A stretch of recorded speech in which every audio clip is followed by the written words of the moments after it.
Dixon. I'm the Draw My Life Prison Wife. I'm the legally blind artist that is rapping and painting for justice, hoping, girl, to see justice before all fades to black. Yes, it's your girl Cadillac.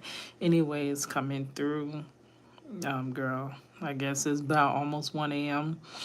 on April the 24th, right? 2023. 20, yeah, it is the 24th by now. Yep, so I'm tired. Coming through doing my live at the last moments of the day. I first went out with Juju today. We went to a different farmers market. I looked up a guide to the 10 best farmers markets in Florida, Orlando area, Central Florida. And so I found one that I had never been to before. So I said, well, let's go check that out. Juju loves farmers markets. I had promised him to take him today. Y'all know he loves plants, and that's where he usually finds him a nice plant friend, plant baby.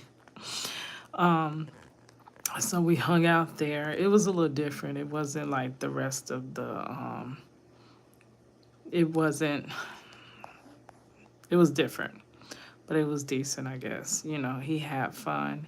Then we vlogged a little bit. We never ended up getting anything to eat. We were supposed to eat, but it never happened.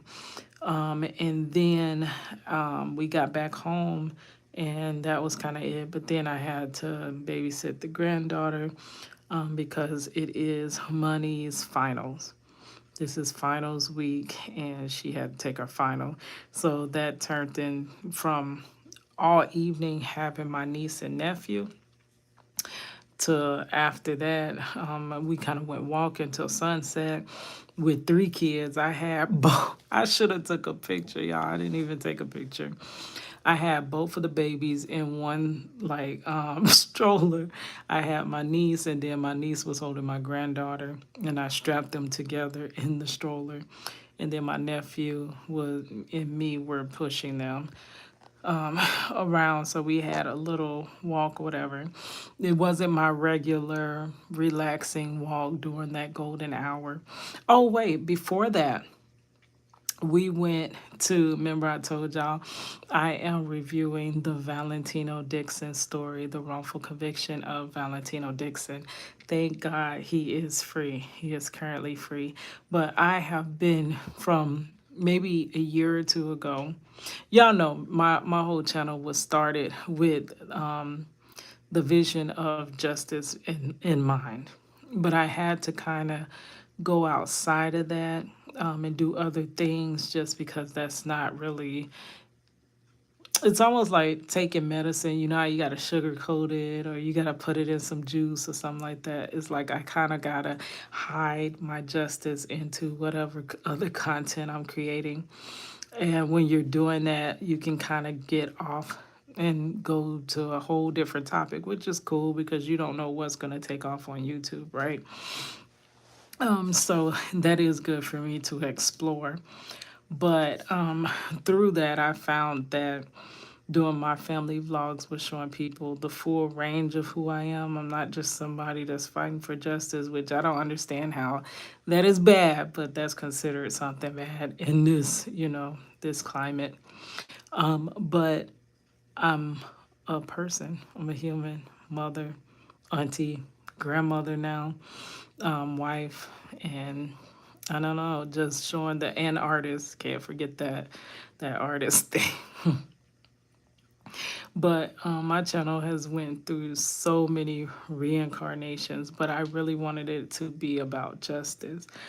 So now, finally, years later, I am starting to review because it dawned on me that one of the biggest, hardest challenges, which also Valentino Dixon mentioned that, was to even get people to believe they simply cannot believe that wrongful convictions happen. That's going to be your biggest hurdle. It's like the first hurdle, which, girl, I need to be doing infographics or sketches showing this. Like, we going to get to that after we finish some of this artwork that I got on backlog. we gonna get to sketching things out so that I could show y'all, because I think I could show y'all better. Girl, that cliche scene. I could show y'all better than I could tell y'all. So picture one huge hurdle. And then once you can get across that, then each other hurdle being about that big and getting smaller and getting smaller. But the biggest hurdle you're going to try to get across in a wrongful conviction is getting anybody to believe a wrongful conviction can actually happen.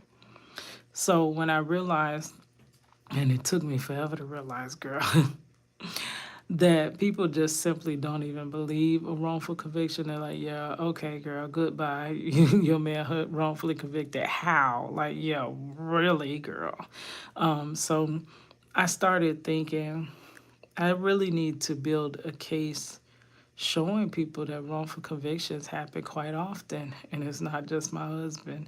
And it's not just the ones that get into the spotlight. It's so many wrongfully convicted people. And it's been happening so long, and they do it under our noses, but we don't even care. So they could do it in our faces too as well.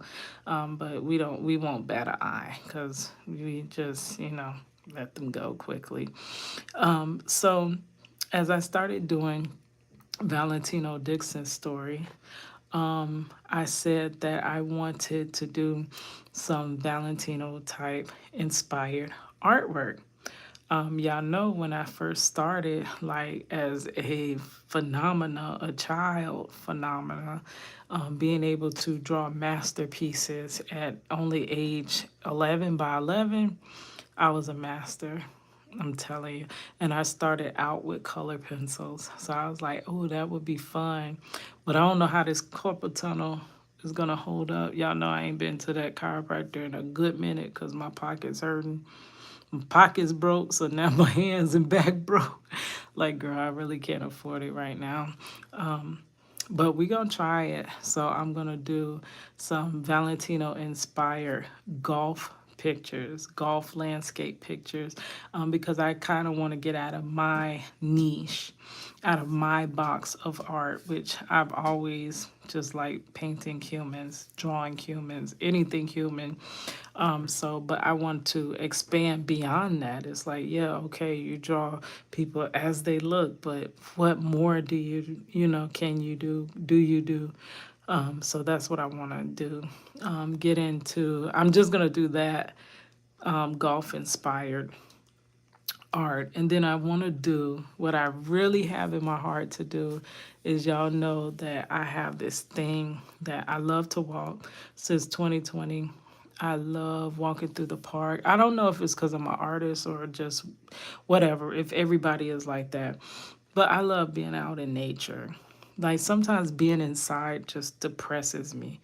Like I get so depressed if I'm in one location too long and just looking at the same old walls. And like I literally could not go to prison because I would be truly depressed and just probably wouldn't even make it out because I couldn't.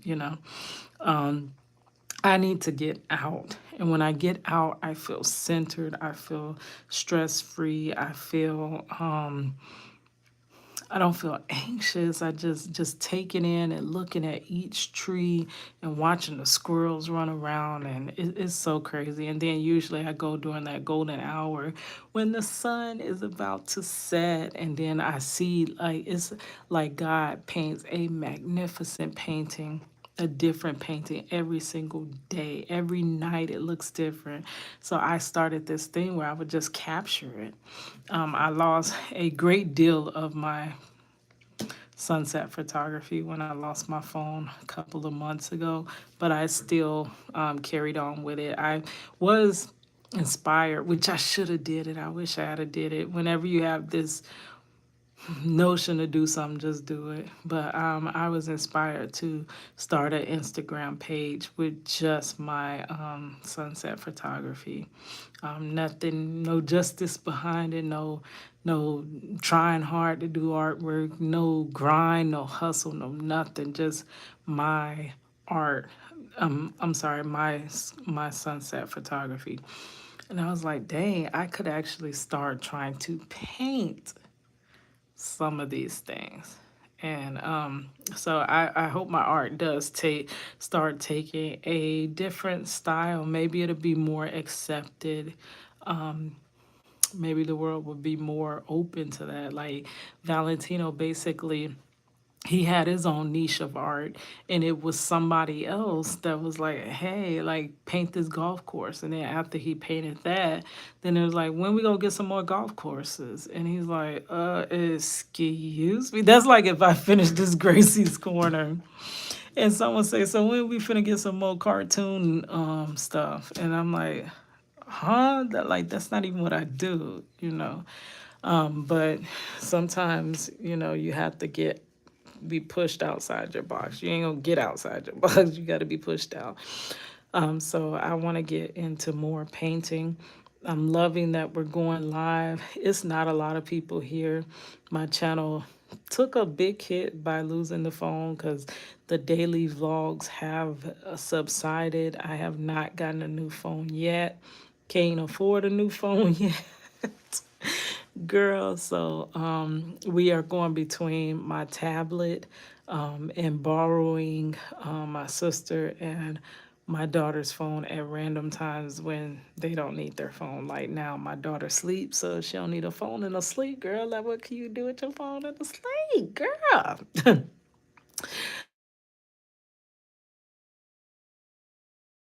On the Humpty Dumpty picture, and I wanted to review this video that I recorded this morning, like as soon as I woke up.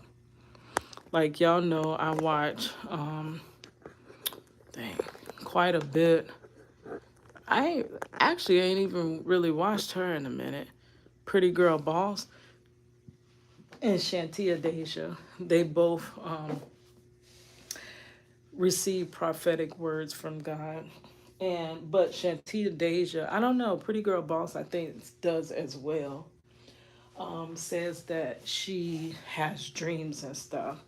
In her dreams, she keeps record of them because God tells her the things that He wants her to know through her dreams or whatever. So I never sleep. I don't think I've slept since my 22-year-old daughter was born.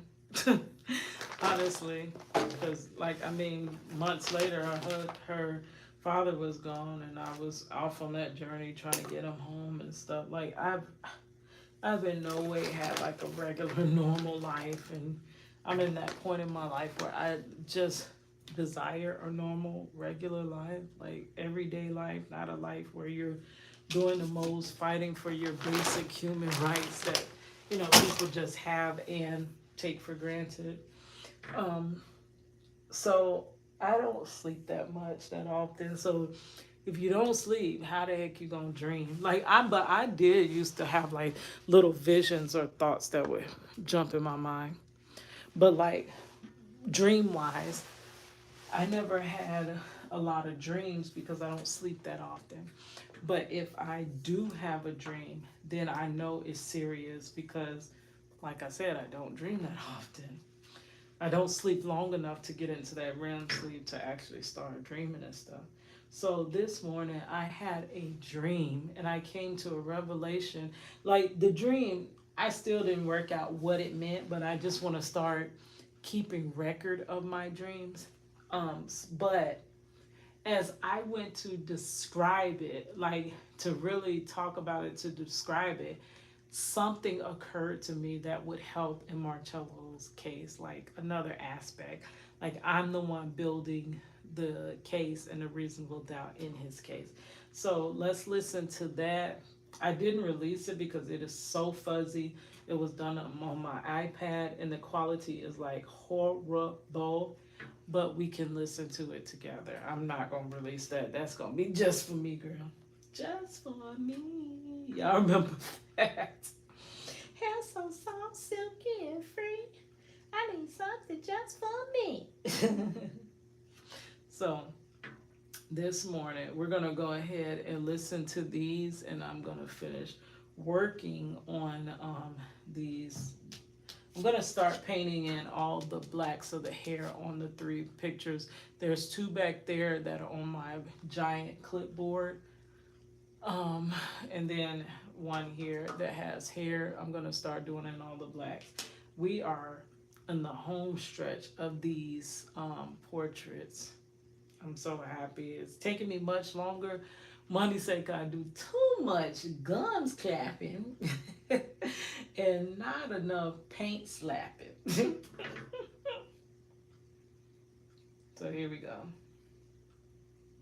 It's a two-part video because my alarm went off and shut the video off, so I had to record another part. It is April the 23rd. I just woke up from the craziest dream. Um, in the dream, it was I'm most likely in the same financial state that I am now. I needed money and I needed it bad. I don't know why I needed money. For what reason? Possibly it's reflective of what is happening in my life now. But anyhow, I desperately needed money. And I was in a store. I really feel like it was the super Walmart. No, yeah, the neighborhood Walmart. Because that's how it was set up. Maybe that's because that's the grocery store that I frequent the most. But literally, it was stacks of money, like all over the floor. Like, and literally, it felt like nobody seen it because I was the only one running after this money that was kind of on the ground. And I went and took one of stack. You know how someone drops money on the ground and stuff, and you try to run to go get it before anybody else sees it and claims it, because it's hard to prove that. Dang, that's prophetic too. It is so hard to prove that money is yours. You know why I laugh? I'll tell you at the end of this at this video because I never thought of that until now. But it is so hard to prove that money is yours. So when you drop money, even if it is your money, and someone takes it, it's like, how do you prove that was your money? Is there any way to prove that's your money when you dropped it? Like, it's literally people take on the finders, keepers, losers, weepers mentality. So I was sitting up there um, chasing the money because I needed the money. Like, it's on the ground. So I went and picked up some, I believe. And then there was this little girl. When I picked up the money, she was like, no, how dare you do that? How dare you do that? Put it back where it comes from. You know that's not yours, and this and that. And I'm like, huh? Like, little girl, is it your money? She was like, it's my money. And then she started running around picking all the money back up. And I literally, I don't know, I think I snuck a few dollars and whatever. But then towards the end of the dream, I'm like, am I gonna get in trouble for this? What am I doing? And this and that. I'm resorting to stealing the money that's off the ground. And then when I woke up and started thinking about the dream, I'm like, literally the answer to everything I needed was right there, right in front of me. But because of, I guess, these harsh guidelines I go by in life, I refused to pick them up. And then someone made me feel bad about picking up just a tiny little bit, so I didn't pick up no more. That's crazy. It was like everything, the amount of money that, and it wasn't a story of, you know how $20 on the ground. No, it was a lot of money. It was stacks. It was like someone had a bank truck and they were dropping money throughout the store. I don't know. That's crazy, right? So another thing that just occurred as I was explaining this dream is that that's the truth. It is so very hard to prove that money is yours. So in my husband's case, it's harder, matter of fact, to prove that some money is yours. How did they prove so quickly that even though they said the wrong amounts, that's just like if I'm somewhere and I'm like, you know how much you have on you. Dang it, I dropped my 20 and that's all I had. I dropped my freaking $20 bill. I am not going to get up in the store and be like, dang it, I dropped my $80. And then I go to customer service and they said, well, we found $60. The first thing they're going to tell you is to describe it. How much I work in guest services at a day part. They're going to ask you, even though you say you dropped your wallet, they're not going to say, hey, sure, this must be your. Okay, that's where it stopped. Let me pick back up at the next one.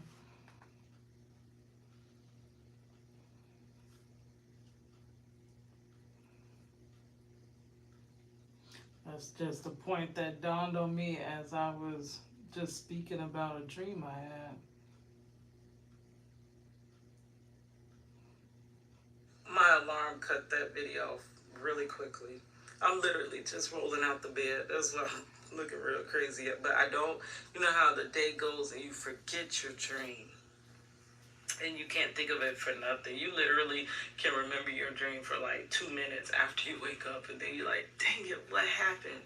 So, watching Shantia Deja and a lot of other people that say that they're prophetic, who knows? But I know in my life, God has showed me a lot of things before it happened. Not ever saying that I'm prophetic, who knows? But I am open to being whoever I am. When God gave me gifts, sometimes I dismiss some of the gifts that I have. So I do know that there are dreams that I've had, and I never could understand the dreams. Barely can remember the dreams. I'd be so tired, and I never dream. I dream rarely because I am so tired. I never get into that REM sleep. So what I was explaining was somebody was just literally like dropping money throughout a store. I really think it's a neighborhood Walmart. And it was stacks. It wasn't like $20, $10. It was stacks being dropped. And I literally needed it for whatever reason. I don't know if this is the real reasons in real life or what. And at first I wasn't going to touch it because I'm like, that's not my money. It's on the ground. That could be somebody else's. It's like these hard, rigid rules that I live by in my life. And a lot of times, but it seems like most people in society don't live by these same rigid rules that I live by. And I get screwed every time. Well, they get, it feels like blessed every time. So in my dream, I'm like, forget it. I need the money for this, and that. I'm finna go pick up some of that money. And I go pick it up. And this little girl's like, hey, don't do that. Why are you touching that? Don't do. And you should be ashamed of yourself and this and that. Meanwhile, she's still dropping money throughout the store. I'm like, what the heck are you doing? You don't want nobody to pick it up, but you're steady dropping this money. And then you get mad at me because I go pick it up. I say, heck with it. I'm going to pick up just a little bit. And I believe that's where that's where I woke up.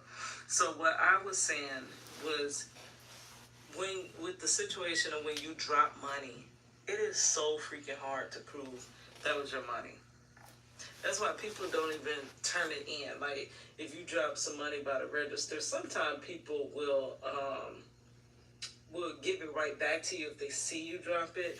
But they're definitely, what's the point of turning in to guest services? Nobody is going to say, everybody's going to say that was their money. Matter of fact, there's no way to prove the ownership of money. Is very hard, very difficult, very difficult.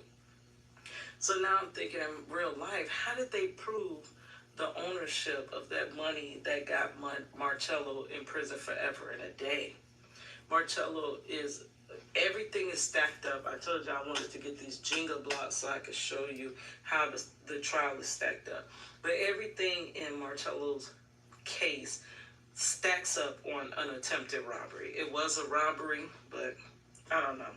So you have to watch. I know, but I don't have time to tell you in this video, and you're not going to have time to listen because you ain't going to want to listen. But it's all stacked up on robbery charges. And the robbery that became attempted robbery later is over and the reason it became attempted robbery is because they said that Marcello, when they was like, hey, we've been robbed, and the police says, well, how much he robbed you of?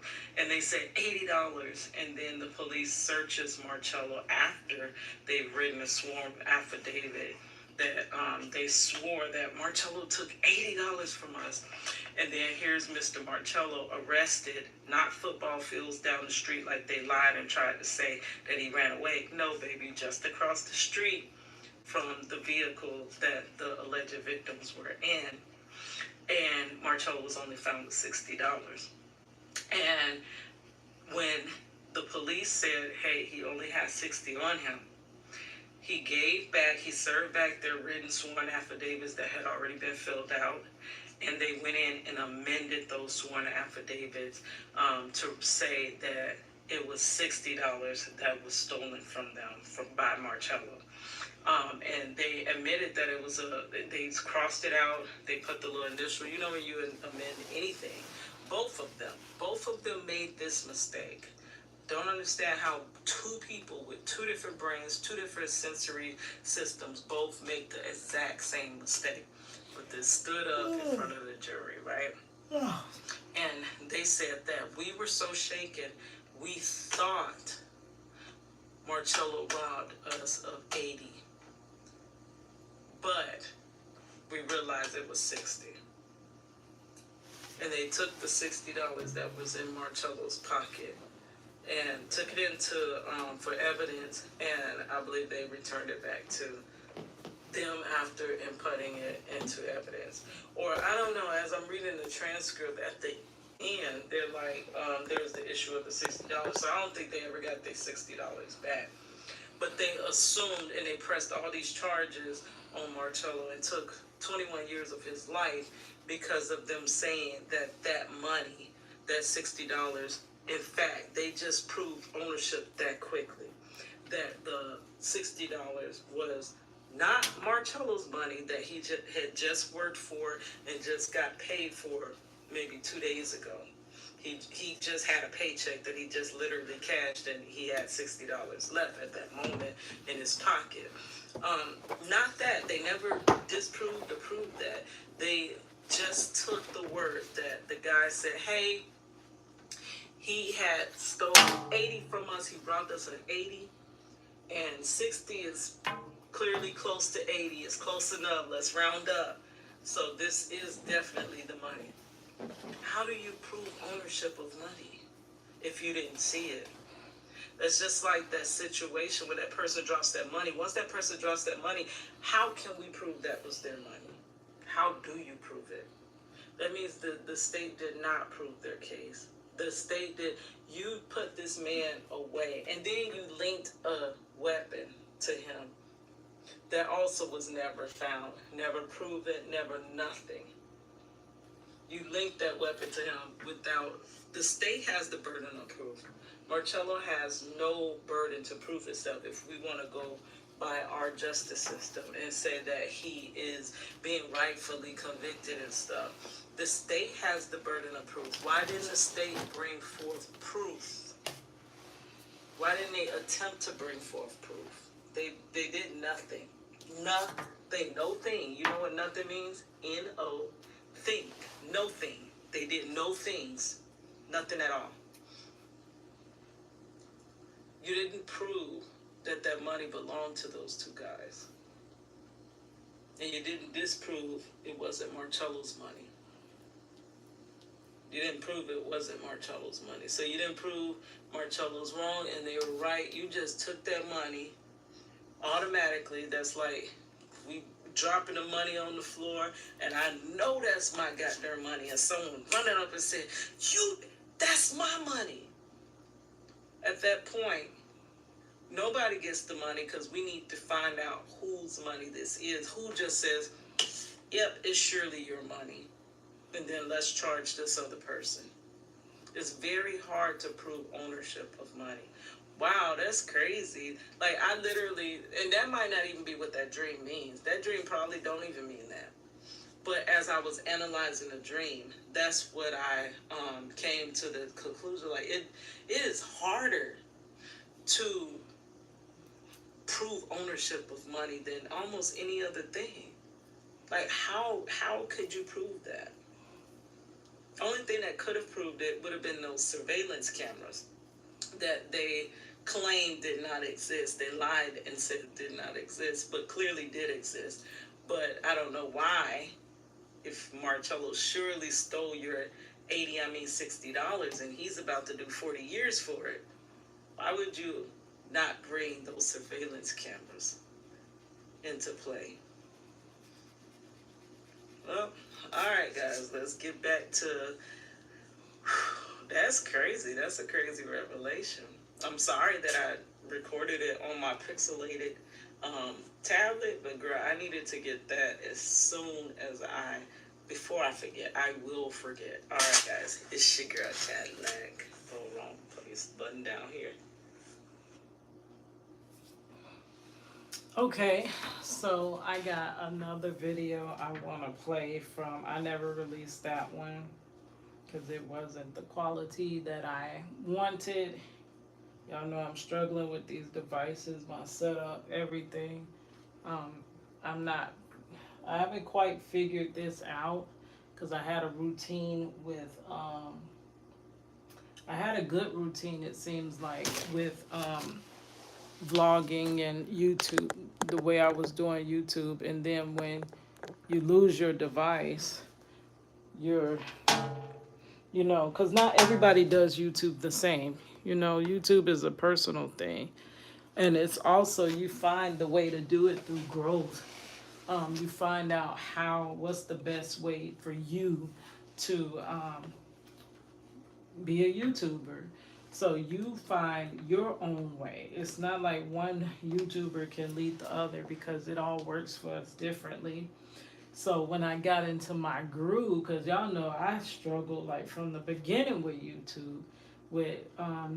I started doing a Vlogmas and didn't realize that, oh my gosh, this is so freaking hard. It is.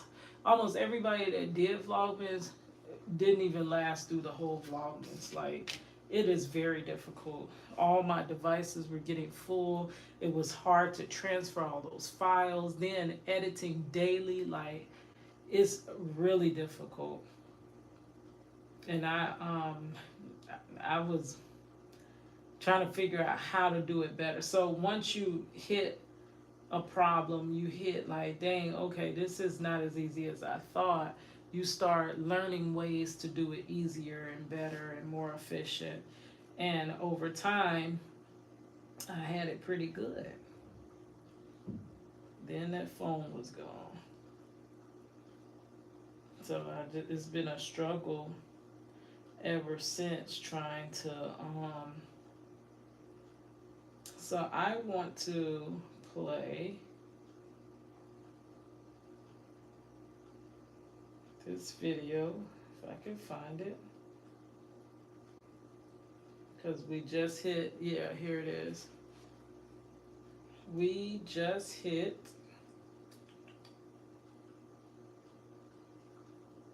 21 years of Marcello being wrongfully convicted. The 21-year benchmark of his wrongful 40-year sentence. So I recorded this on that day. I realized today what today is.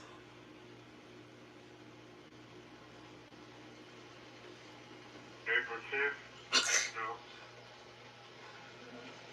No. That don't make no, what is April 10th? I don't know, I'm not good with dates. April 10th changed your life. Man, huh? April 10th changed your life. Oh, yeah, I didn't even think about that. My mind ain't even really, I ain't ever thought about that. I thought it was April 9th. It said the 9th was the jury selection. The tent was the trial. So about by this time, 21 years ago, this about the time when they was almost done with the trial. And you remember they told us to go out for a last break. We was sitting up there thinking you were finna come home.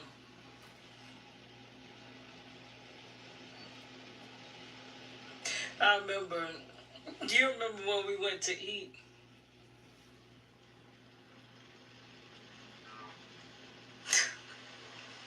We went to that 7-Eleven, the same one. We went to the same one, and we had that little hot dog combo. And I kept your little. I think I can just eat it. Huh? No, you did eat because we thought you were coming home because they were sitting up there in line and stuff. You know, I kept your cup in your little box for a long time from that hot dog combo. And then you threw it away? Yeah, eventually I had to throw it. I can't keep it forever. No, I kept it long enough. Yeah, my dress. No, I still got your dreads. They packed up. But yeah, I got your suit too. I wonder what they look like. They like brittle. I wonder what they look like. Brittle. They still black. I don't think hair that ain't to your head can change and turn gray. That would be cool if it could. They're still black. But they were real brittle. Yeah. And when I tried to put them back in, it looked crazy. People do that now, though. You know that, right? Everything we were doing, we was ahead of time. Now people do it and charge top dollar. Reattaching dreads. Well, once you separate, it becomes, it'll be like dead hair. No, but they sell locks now that are supposed to be human locks, and people attach it to their hair. Which is crazy, but they do. I'd rather just start over. I got some that detached on mine. My they done got so thin to where they snapping, but now we get off on a whole different random topic. But that was the conversation on that day. That anniversary just passed. So now he's 21 plus years. We're gonna be 22 years in, before you even look around. Okay, let's see. What were we doing? We were covering Valentino Dixon's story. Let me show you first. I told y'all I was gonna go out there and take some golf course pictures because I want to do a golf course inspired Valentino. We did that actually in art school when I was in. Well, it wasn't really art school. It was, you had to take a lot of art classes to be a graphic designer. Which I love the art classes because I'm an artist, but it doesn't naturally just translate to graphic design. But we did where we had to actually impression another, use another artist's style to make kind of our own drawing, image, basically. And I was thinking like, okay, so I can do my own take on a Valentino. So these are the images I took yesterday at a nearby golf course that's not too far from us. Okay, it was Juju's birthday, so that's hanging out with Mr. Juju and Araya. That's us as soon as we got to the golf course. So I'm thinking this one was really nice. But see, a Valentino has a lot of character to it. Unfortunately, this golf course, unless I went deep down into it, I don't know. I didn't see too much character, but you know, I tried to take the best shots I could. I dabbled in photography just a little bit, so I was trying to take different shots. That one I don't think is as good because it kind of off centered. I was trying to capture a little bit more. I think that one with the lake, I believe that's a winner right there. I just love that tree. So if we doing some nature inspired, I was like, maybe I should just randomly paint. And Juju love trees. Let me show y'all this crazy tree that's by. Okay, I'm getting sidetracked. Let me first show you the rest of my Valentino inspired. Those clouds look so dramatic.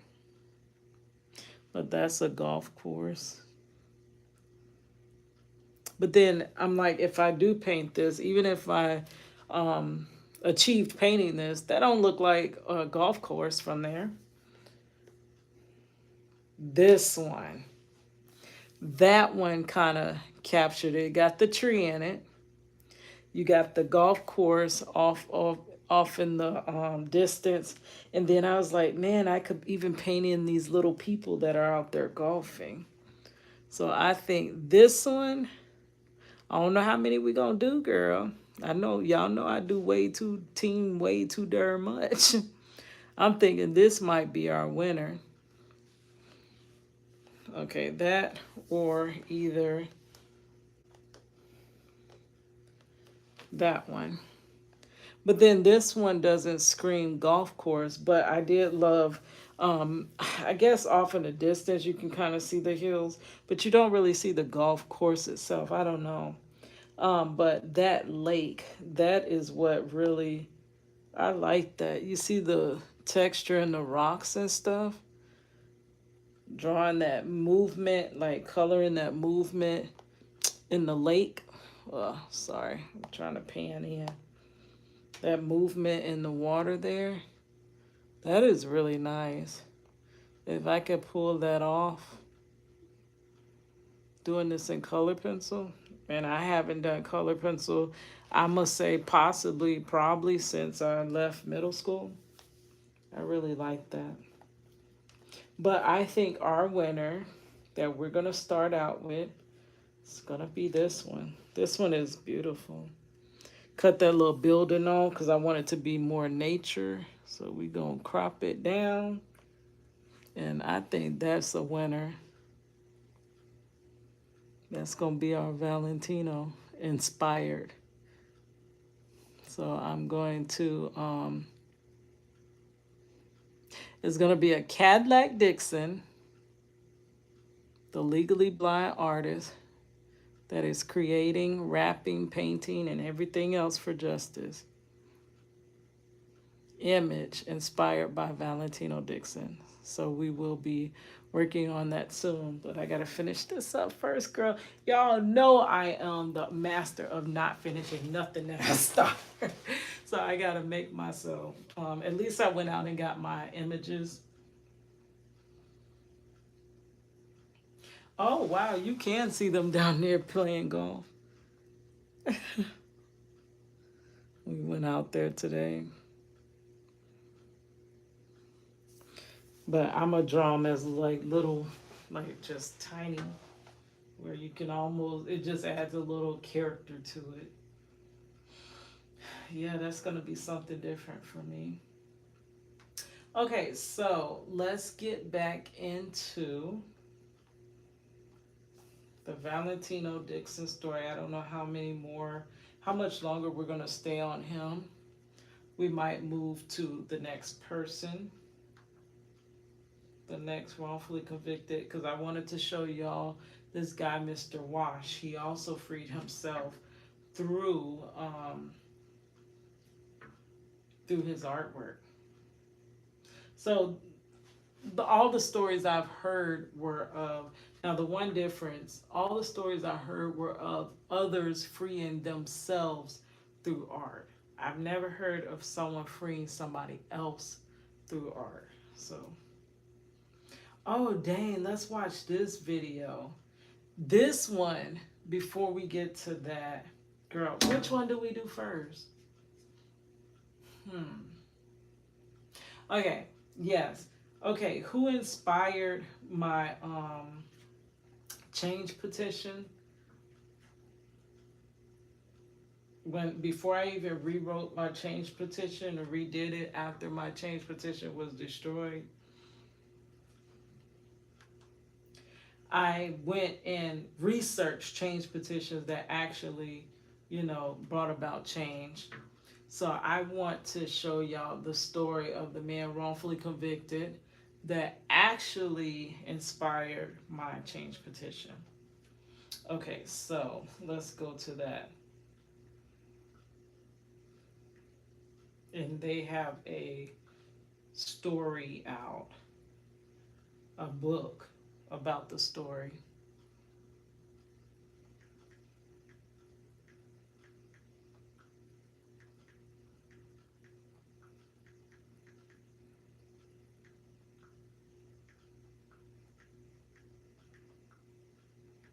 So it wasn't her art per se, like physical art, but her art she was a WNBA player.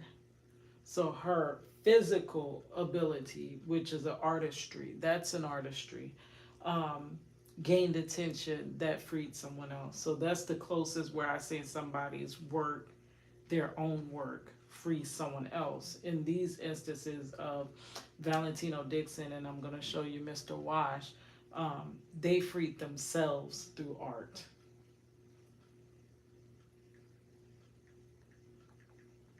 If you just Google wrongfully convicted, it's gonna be so many stories that come up. There's this one that, oh my gosh, that thing made me cry. I literally could not.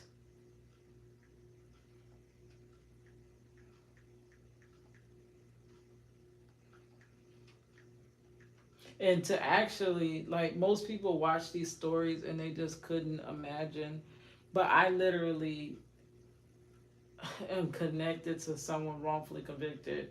And by me doing the time with him, it is in a way not to the full extent that Marcello of what Marcello is going through, but it's this whole thing that you go through when you're wrongfully convicted. Like I watched this one man's story. He was wrongfully convicted, and his brother literally was like, "I'm gonna fight till I die. Either I die fighting, or they let him go." Like that's how I feel. And he was like, he was so like relieved when they let him go because he knew he had to fight until he died. Like he now has his own life back, not just his brother having his life. So let's see, can we find Maya Moore? That's the story. Oh my gosh. And they fell in love, like, girl. Okay.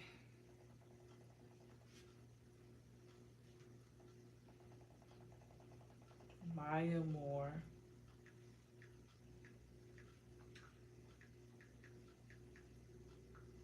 Hmm.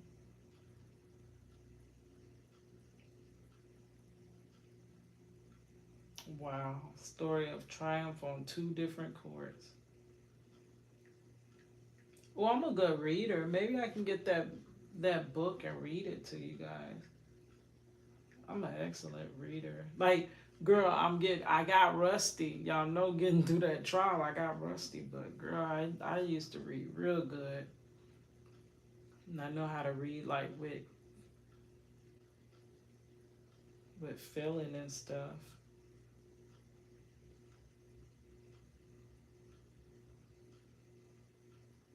Oh my gosh, they had a book. Oh, girl, the baby. Oh my gosh. Mm,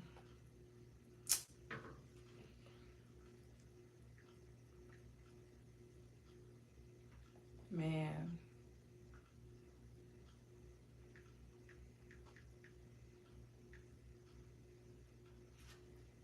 my gosh. I just wish we could get to that point.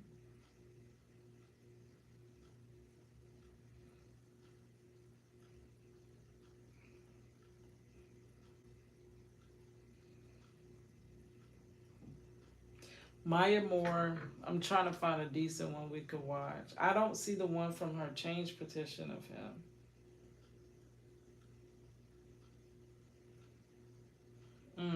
We got to follow this story too. So what's the? Let's pick a short one, I guess.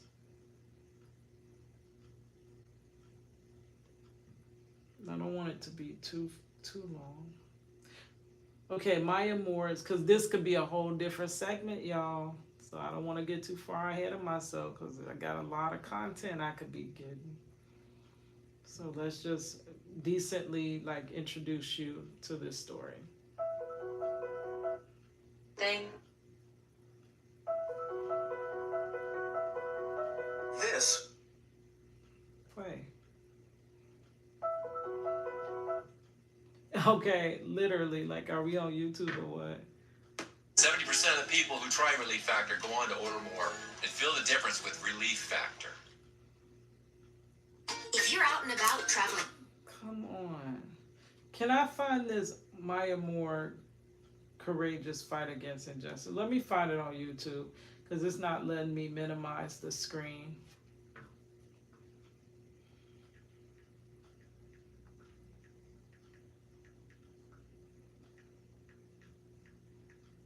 But reading her change petition inspired my writing of my second change petition.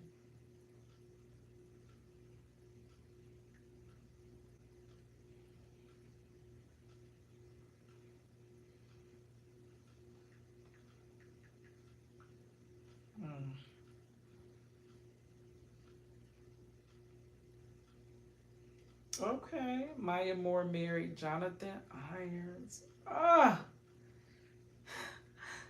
this is just literally. When is my day? That's what it's about to make me cry. But then you like, girl, cutie, your day coming, Cadillac. Your day coming, girl. Are you thinking about homeschooling Come your on, kids, but you don't ads. know how? Like for Don't know if you're real. qualified, or even where to. What's good, everybody? It's your boy, O'Shea Duke. Oh, I've watched some of his Back videos. at it again with another episode of the No. Celebrity. I want to watch the video of her talking.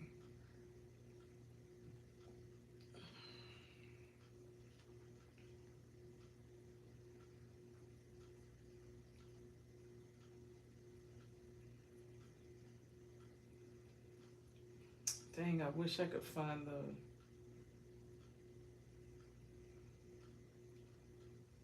the one that I watched. I wish I could find that one.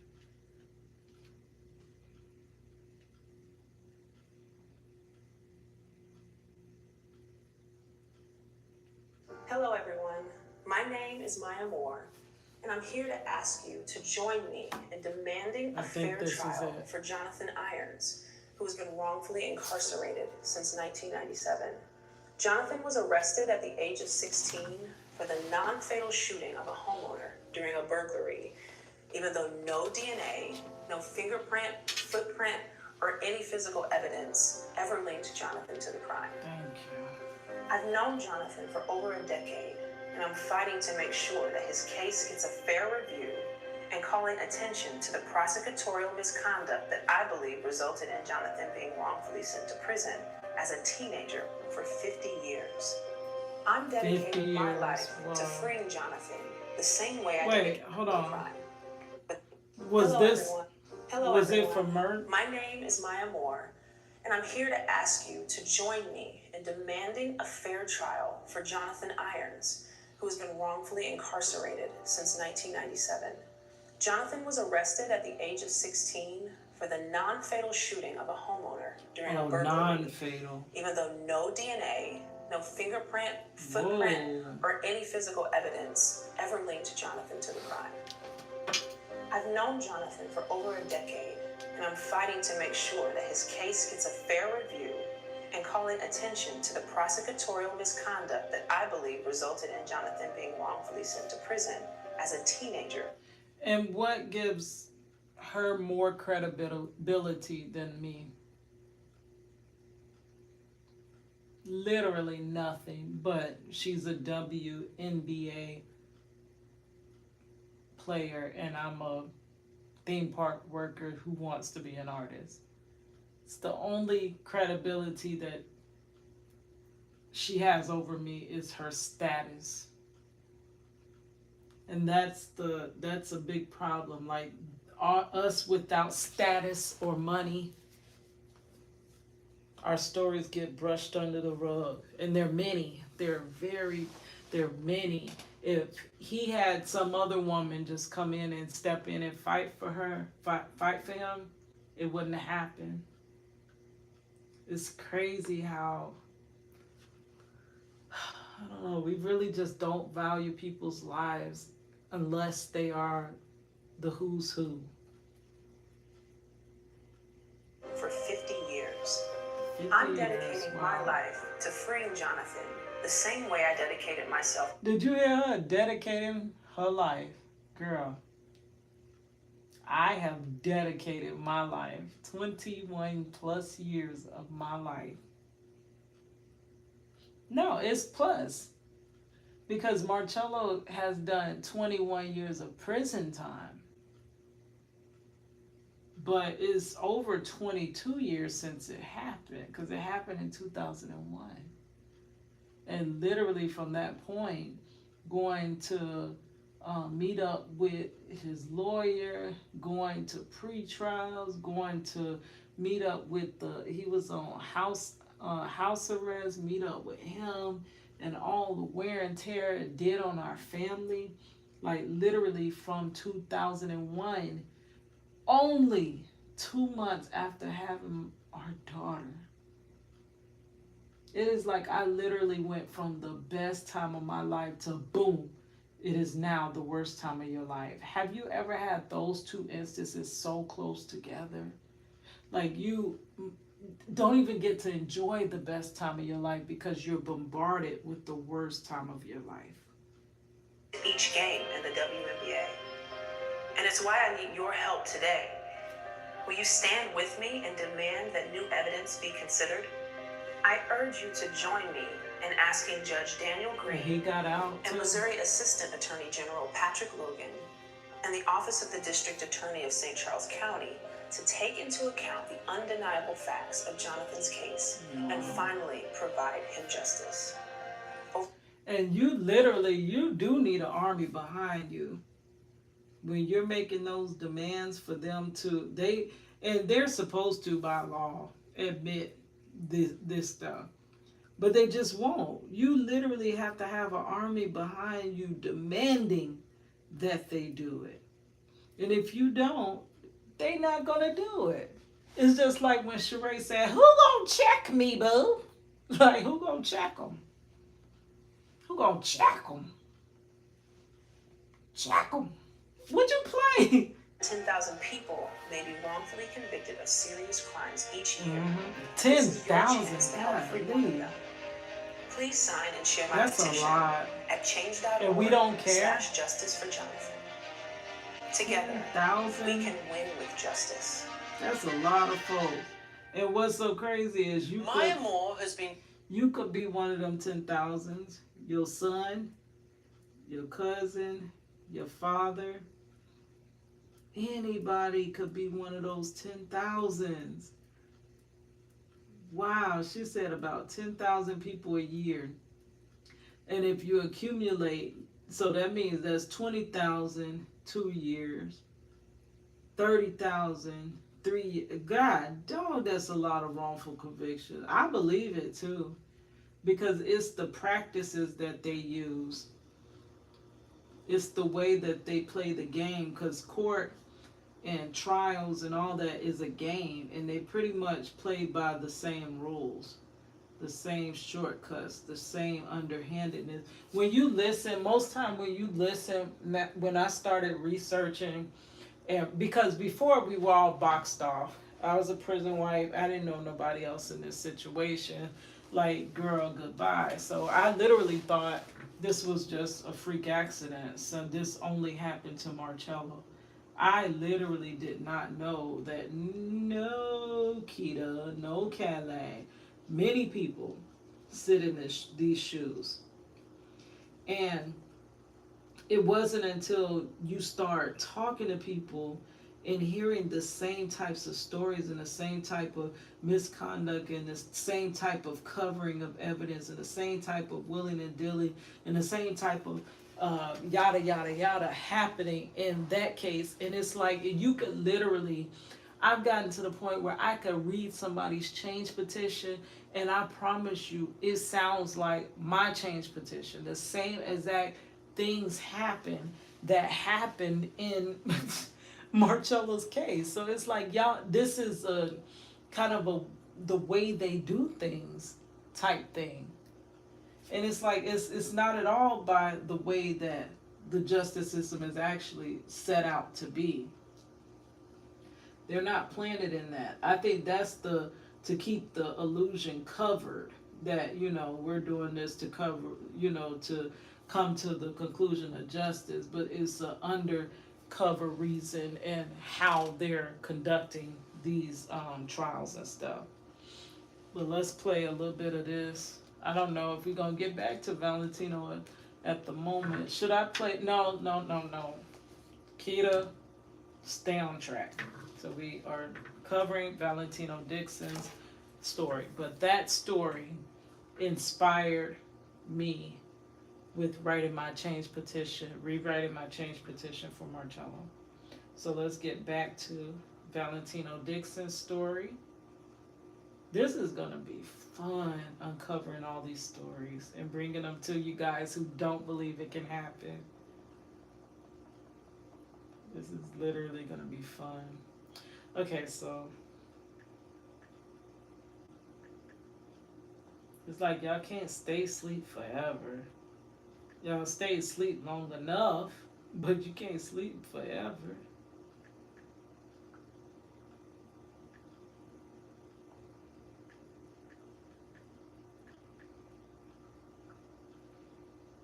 Say he was on HBO. Let's see, can we find his HBO special? Because he was saying that Michelle Obama reached out to him after seeing his HBO special. Oh, official clip. So we may not be able to see this whole thing.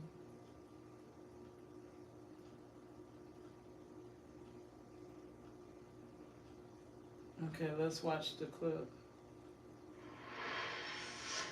Last winter at an art museum in Buffalo, an unusual exhibition opened to the public, featuring drawings of golf courses. Cool. Lots of them, all done in unusually vivid color. The drawings were shown here at Buffalo's gleaming Birchfield Penny Art Center. But they were created by a local artist who grew up in a very different part of town, light years from the rarefied posh worlds of both art and golf.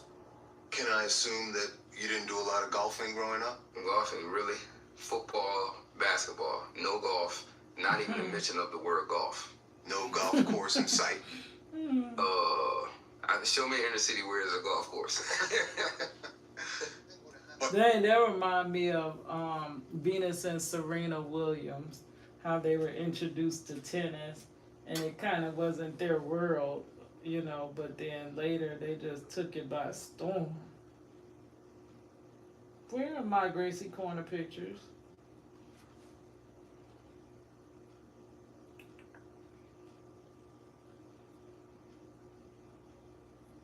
Okay. So now we can finish playing this. To Valentino Dixon, the drawings of these golf courses are deeply personal, because without them, he'd still be in prison, serving a life sentence for a crime he didn't commit.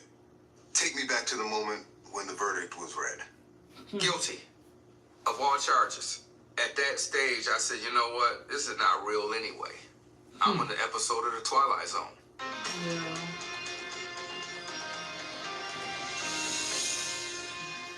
Oh, wow. How do I see that? Oh, HBO Max.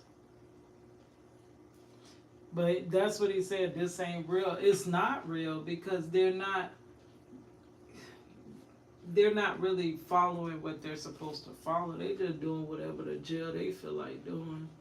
And at some point, you start to be like, dang, this is like a TV show.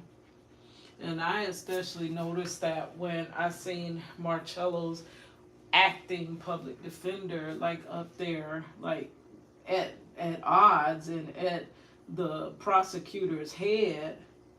But then in between, like during recess, he's laughing and joking with her and passing her Altoids. Like, I'm like, dude, where y'all know each other from? Like, what we got going on here? Like, they laughing and joking and buddy. I literally, because of the side note in the bench, you know how if you get the transcripts, you see more than what happened in court. You read more than what happened in court, because see, court is just what was said out loud, but in the bench, when the judge calls them up to the bench, you get that reading too. And remember how I said that Marcello's acting public defender, had he just left the case alone, Marcello would have came home. It was like he literally was trying to slam dunk this case. And I don't understand why Marcello's claim of ineffective counsel did not work, whereas his counsel is who literally got him convicted, his own counsel. When Marcello came to trial, the two guys who didn't know how darn much was stolen for them, didn't even know what the heck was going on, didn't want nothing to do with it. They tried to go out, get right, got pulled over by the police. The guy sped off like a lunatic, jumped out the car and ran. They returned back to the club. So they just glad that, hey, you know, it didn't go right. We didn't get right the way we wanted to, but hey, we could still enjoy this dance. And let's just, after this, we going on by our business. They left and moved away from Florida, moved to Vermont. They were sending out subpoenas for these guys to come to court to testify against Marcello, and they rejected them. Each person was getting a subpoena and rejecting them. I think that happened about 3 times. And finally, the court date came, and nobody showed up. There was nobody to press the charges against Marcello for this alleged attempted robbery of $80. So Marcello's lawyer was like, dang, they about to let my client go, honestly. So I got to hurry up and do something. Because, you know, all he did was just, he didn't, like Valentino Dixon said, he met his public defender maybe 20 minutes. And you could see the family was saying that the man wasn't doing nothing. He was like, and then he comes back and says, they were like questioning me, like, do I have the qualifications to do this and do that? Like, girl, my loved one's life is on the line. Yes, I'm finna question you. That's just like if your loved one finna get operated on, I would hope you are checking into if the doctor has the qualifications. FYI, that's something you should do, because my mother died from a wrongful death of an outpatient surgery. So we're not just leaving our loved ones' hands in these people, loved ones' lives in these people's hands and stuff to, you know, and let's chance it. We need to know if you qualify. But anyways, he does nothing but wants him to plead. Marcello's like, I'm not taking no.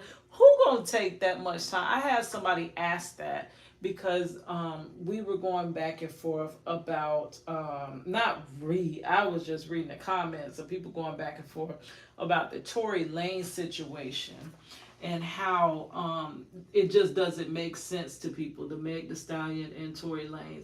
It's not making sense how the evidence is not corroborating, people recanting, people changing their stories and this and that. And then on top of that, there's really no physical evidence. So nobody can understand, believe, and even digest how in the world he gets almost 20 years or whatever. So I was in the comments and I'm like basically telling people, like, literally, this can happen. Like, y'all don't know this can happen. This can happen. This happens all the time. Like, don't be surprised when this happens, because this happens everyday court happening. I'm sure out of many of those cases, a certain percentage of them are being wrongfully convicted.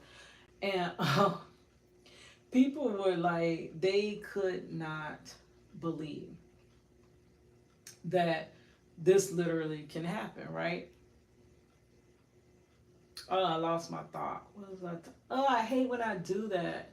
As I explain something, I think it's part of because I'm tired. My brain is tired. But as I try to explain something to y'all, I'm sorry.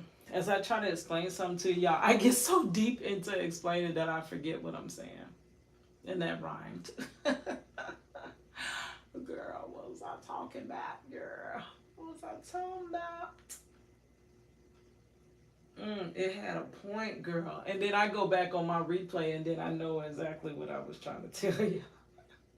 But I can't insert it because I don't edit, girl. I don't edit no more.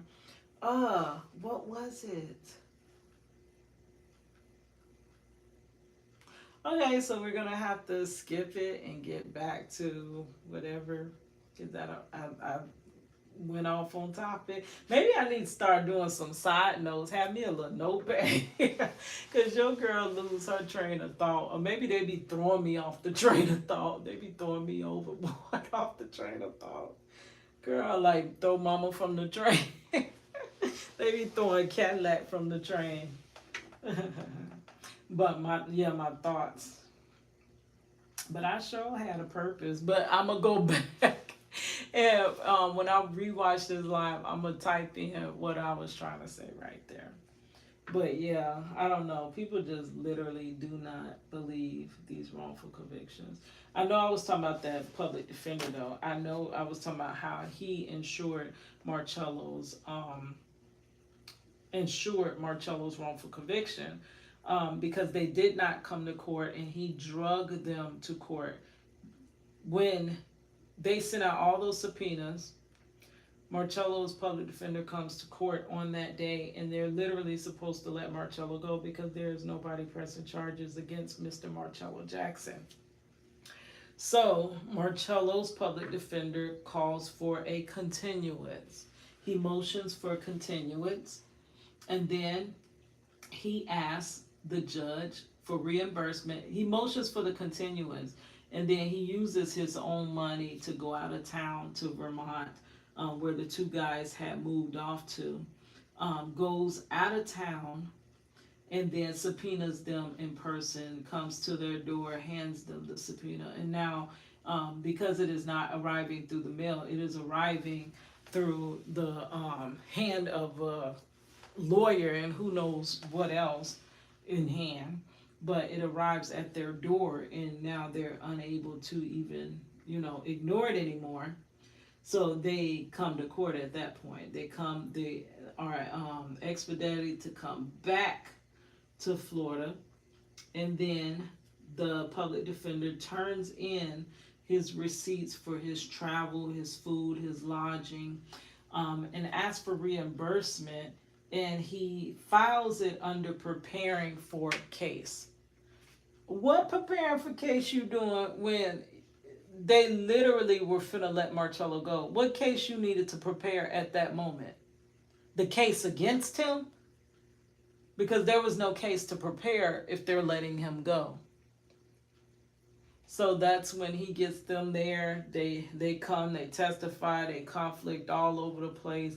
They admit they was there drinking at that club. They now, back then, they kept trying to portray them as two clean-cut white guys. Now, after 20-some years later, you see one guy actually did, the proof, one guy did have substance abuse problems because he's been in and out of rehab. So it was very, very believable that they were in that car to go get substances because his track record followed that of someone going in and out of rehab, being arrested for standing in traffic and all types of things related to substance abuse. So back then they couldn't believe it, but now knowing that all of that is possible, and the judge would not at all allow anything about substances be added to the case. But the judge, however, allowed them to add a situation of being taken to a lake to be outed, when that as well was not in the original affidavit. That is something that was formulated and concocted and brought to trial. And they didn't even, say their lie correctly. Like, girl, you can rehearse a lie. If you're going to lie, you can go in and out. You can play through all the scenarios and get your lie in order. But lie in order, that sounds like lawyer, lie in order. Lawyers get their lie in order. But they could have played it through and coincided with one another, even though it was a lie. But they came with two different stories. Like, it was loosely the same story, but it didn't make sense when you tried to ask for details. It would be different answers and different, reactions and this and that. So, I don't know. It just pisses me off. Like, you play the good guy, but you're really the bad guy. And that's our system. And it sucks because nobody literally cares that it's happening. And it's just happening. But you do think it's a movie. Like, how in the heck? But through the bench, I was talking about that. I know that part. Through the little bench conference, it reads that they were asking about I think the name was Hankins or something, case. The judge said, "Are you trying that case?" And the state lawyer said, "No, I had to let it go," or something. She said something to the effect, which I can go back to the transcript, or I can also go back to my reading of that transcript. And it was something to the effect of, "I'm just overwhelmed and swamped. It's too much going on. I had to let that case go." So, drawing from that conclusion that she was too swamped to go out of town for whoever the Hankins case is, of course she ain't gonna have time to go out of town to Vermont and subpoena these two guys. And most likely she was gonna let the Jackson case go.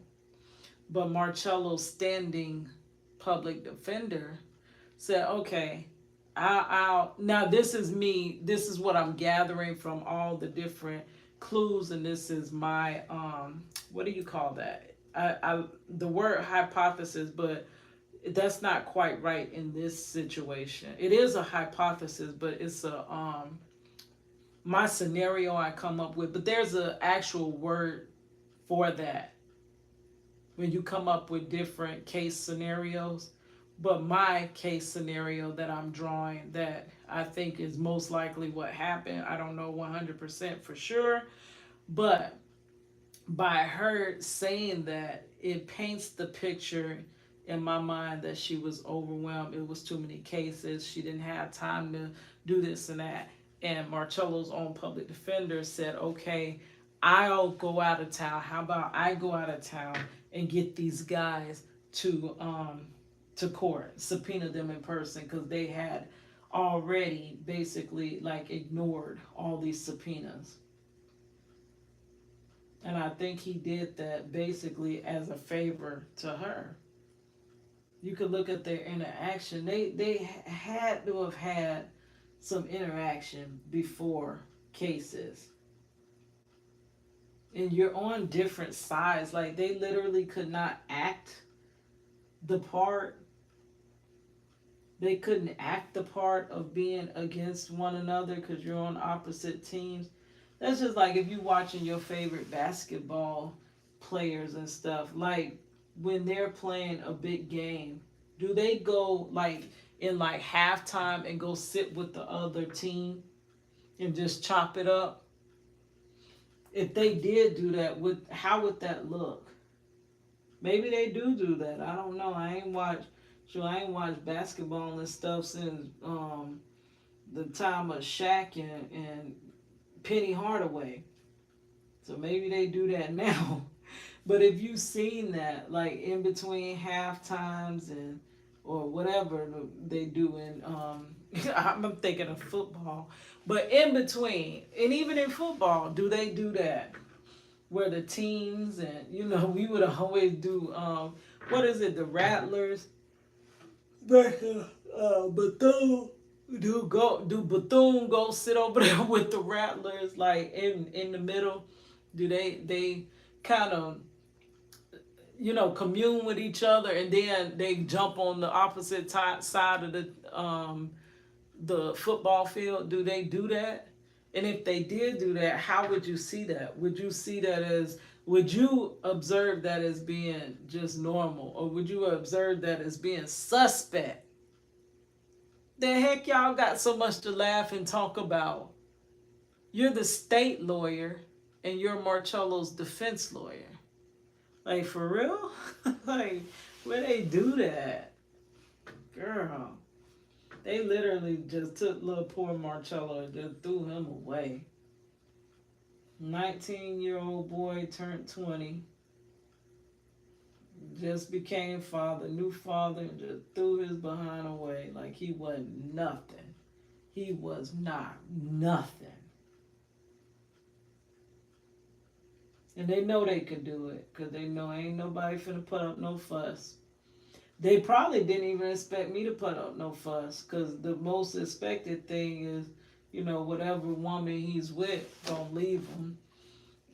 You would have expected a parent to stay around longer than I would have stayed around. But you suspect that everybody just gonna move on. They know that. That's how this game go. They do it, they throw these folks away, and they know most people move on.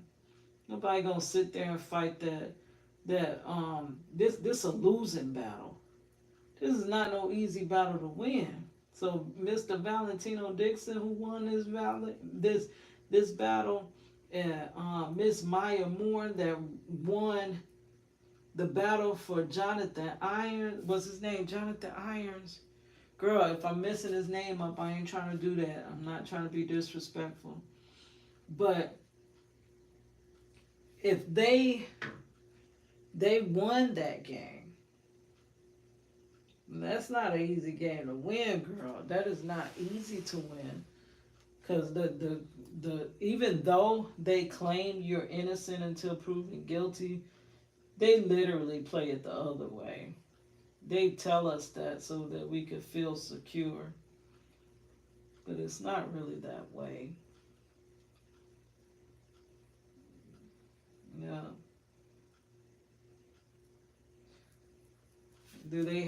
Can I find anything else on Valentino before we end up just moving? It was this one guy, I don't know his name. That one made me cry.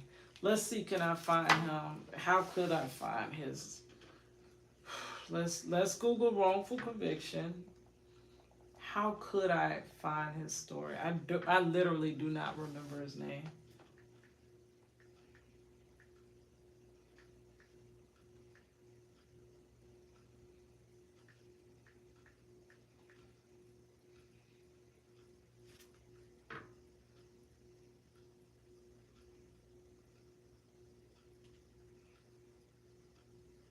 Mm-hmm. 27 years. I remember this guy. I watch him on Instagram. I'm his friend on Instagram. And boy, that story tear you up.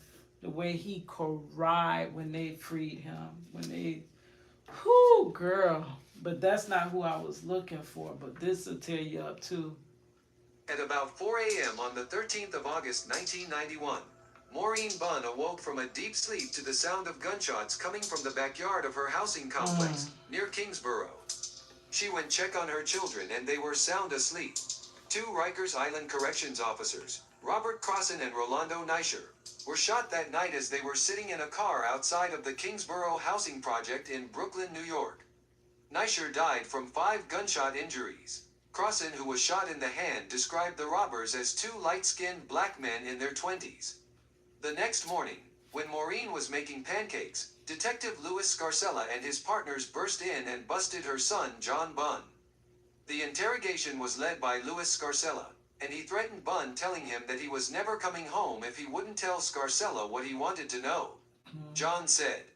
He also told me that they already had beat up my co-defendant, that they had slammed his head into a wall and they already had him.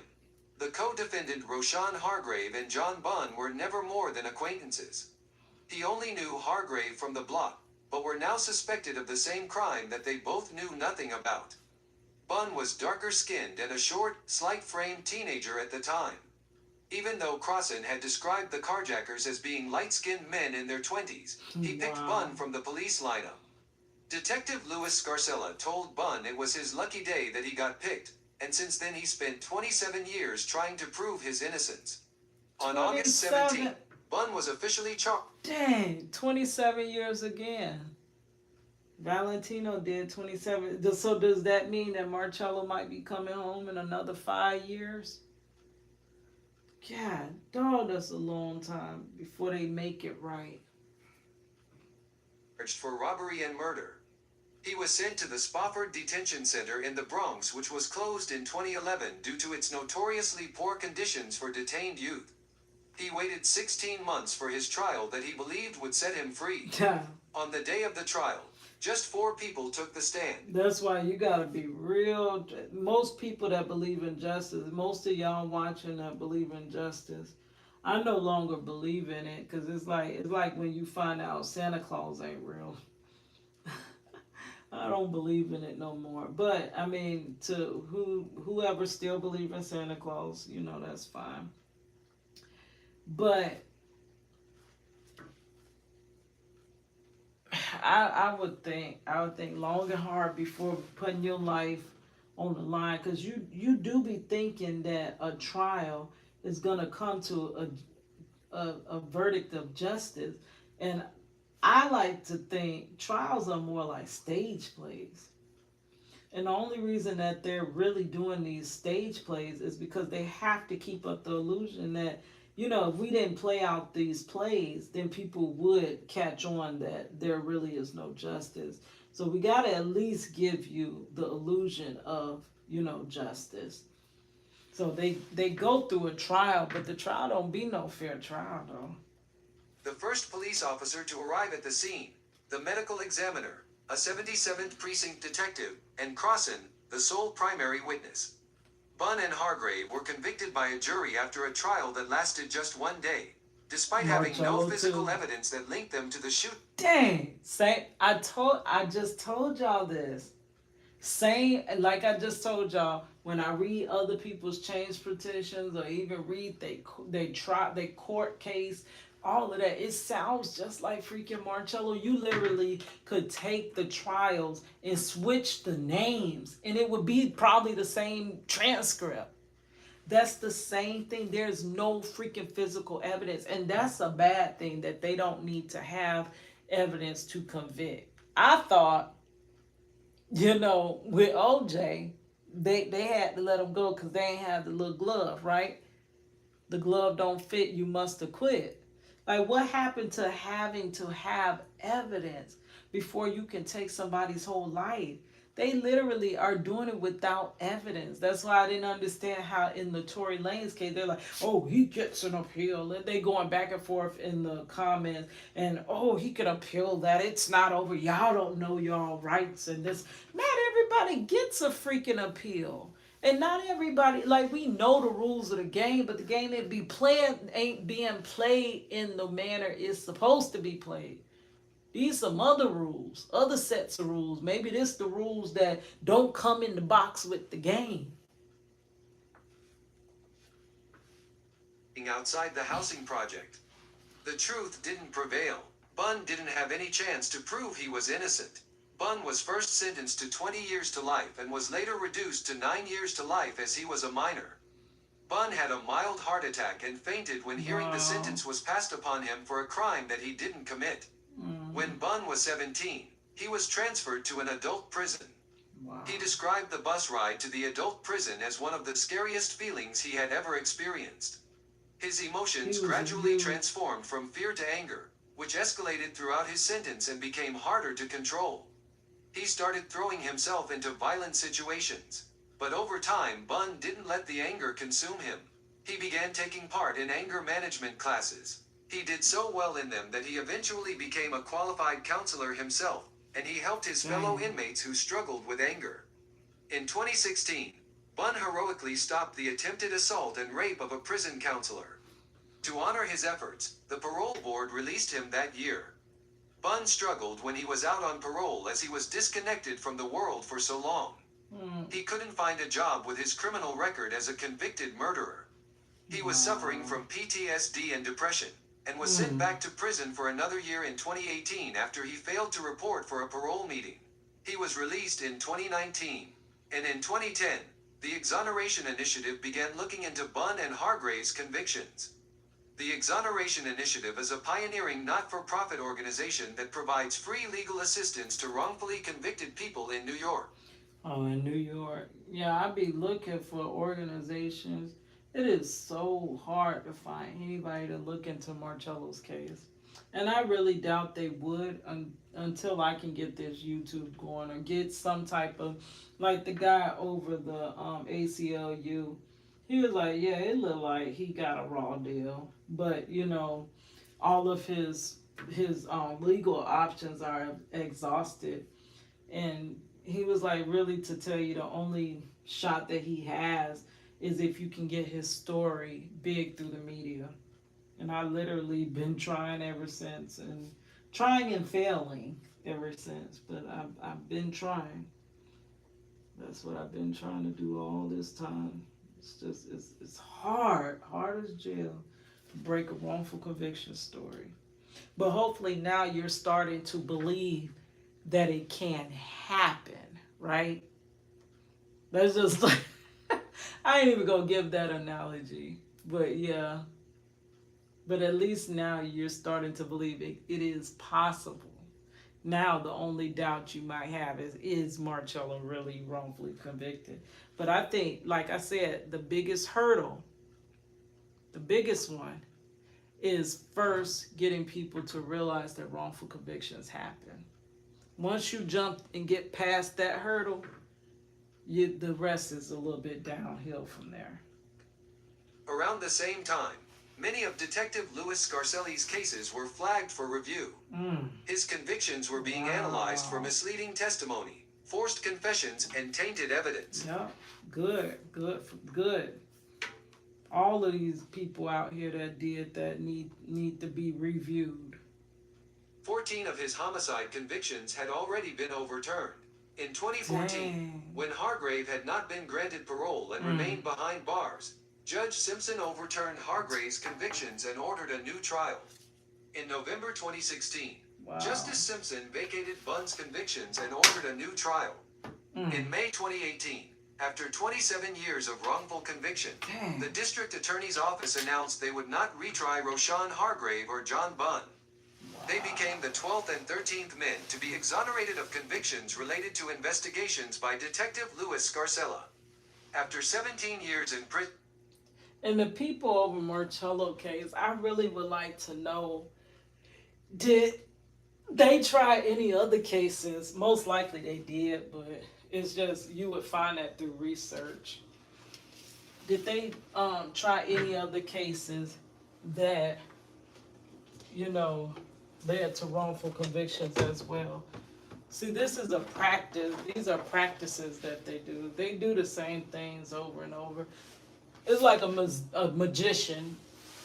Most magicians, or even a comedian, most magicians first, they have the same tricks. They're going to give you the same tricks over and over. You might have never seen that show before, but they're going to pretty much do their set, right? Even, okay, y'all know Project Reach the World is where I was doing my art and getting it to any and everybody that you literally can think of that's famous, that's relevant, that's in the justice system, like not justice system, but fighting for justice, such as Al Sharpton, Michael Baisden, Tom Joyner, all types of actors, musicians, DJs, anybody you could think of, because I was targeting them with my art. And then once you get my art, I wanted you to hear the story of my husband who was wrongfully convicted and excessively sentenced. And I remember going to a Damon Wayans Jr., not the original Damon Wayans, but his son. I went to one of his comedy sets, and I would wear these extravagant hair pieces, right? Big, huge hair pieces, and they were eye-catching. They were so miraculous that everybody literally, oh, the baby's hair is so cute. I gotta take my time with that because that baby had the cutest little curls. But you couldn't ignore me if you wanted to ignore me. It's people who tried to. Steve Harvey tried his best to ignore me, but he couldn't because the crowd was just like on it. They was like, oh my gosh, you got to acknowledge her. And that's the day that I stopped being a Steve Harvey fan. When I met him and got my artwork to him, and the way he dismissed me, that was literally the day I stopped being a fan of his. I stopped supporting anything that he does. So be careful who you make your superheroes, right? But I had to live and learn that. But yeah, so Damon Wayans Jr., he was staring, like he literally, I was messing up his whole set, but he couldn't really deviate from his set because that is, those jokes, that's most comedians, they learn that. I can't veer off the script. It's like, if you're a songwriter or a singer and this is your hit song, you're not just going to get out there and freestyle. Like, you got to stick to that song. You're going to stick to the way they rehearse that set.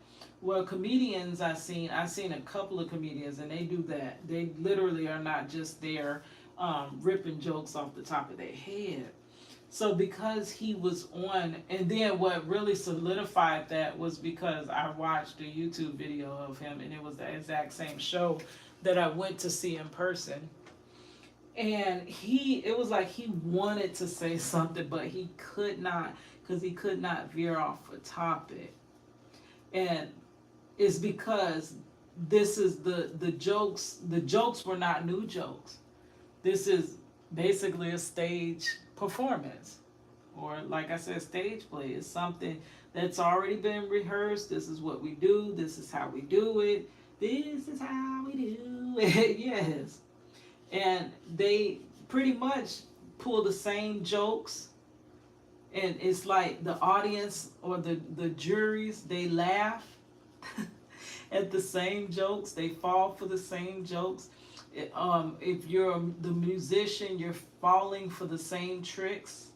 I mean, not a musician, a magician is like the audience falling for the same trick, even if they showed you how he did that magic trick and you still get fooled. You'd be like, oh, how did you do that? Like, how you get fooled over and over and over. They're doing the same act.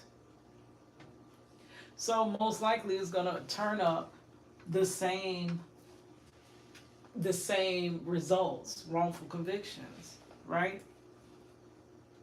And in 27 years fighting to clear his name, John Bunn If broke you down see, into tears oh, and held this hands is, with Judge. I seen this thing had me in freaking tears, but this is not the one I'm telling you about, but I gotta get close to show y'all this.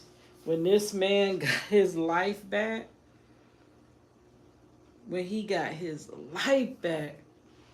imagine someone taking your life and then you get it back. You finally get it back because you lose hope after a while. Related to investigations by Detective Louis Watch Scarcella. this.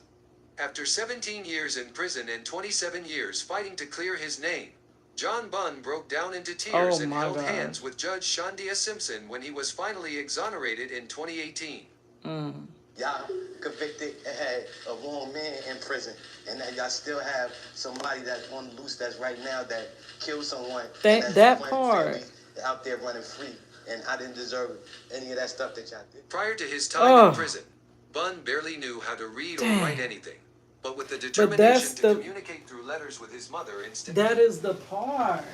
You're not bringing justice to the victims. They say they overzealous with prosecuting. We back them. Most of us blindly back them because they're doing it to keep us safe, right? Quote unquote. But that ain't even no reason they doing it. Because if that was, you're gonna fight to ensure the right person is in prison. So if you had him there 27 years, that means the real person did what for the last 27 years? They roamed free. That means they did the crime and they got away with it. So for every wrongful conviction, always think, dang, there's somebody out there that actually committed the crime that's free. Now, would you want to believe that? That's going to be a harder pill to swallow than swallowing the pill that wrongful convictions happen. When you realize that they ain't got the right person for your loved one, that's going to be a hard pill for you to swallow.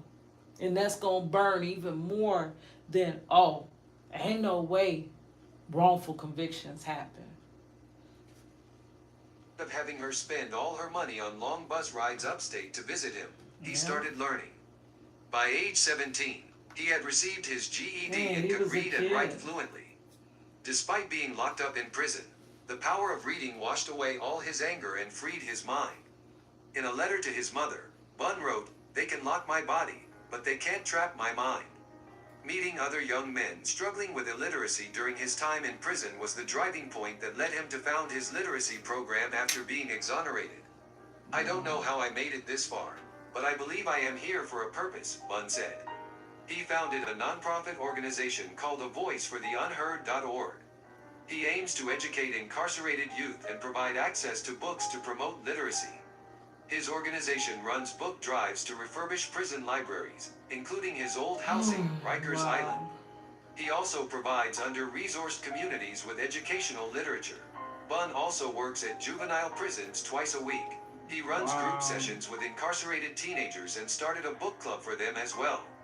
He also attends public schools to teach students about his cause. Bun encourages his students never to lose hope. Bun said, "Where I come from, we don't have too many role models. So my message is, if you don't have anybody to show you the way, you make your own way. Wow. Don't let that be the reason to discourage you from going forward." And that's the answer.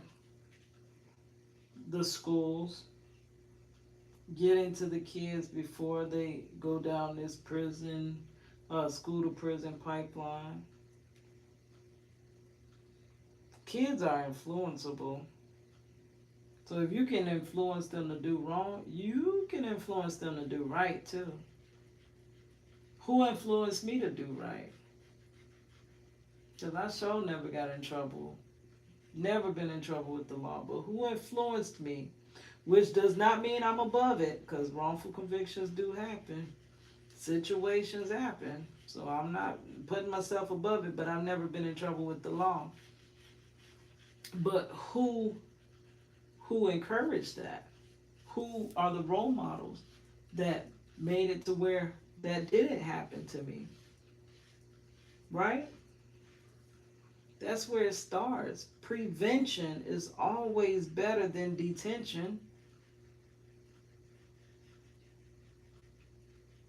But prevention doesn't provide the monetary value that detention provides.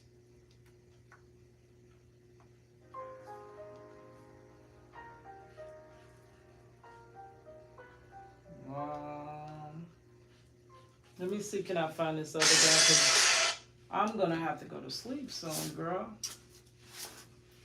My sleep pattern is all messed up now. I used to be super rapping woman by day. I'm sorry, single mother by day, super rapping woman by night. And then now I'm grandmama by day, worker, restaurant worker by day, and then trying to be artist by night, and advocate by night.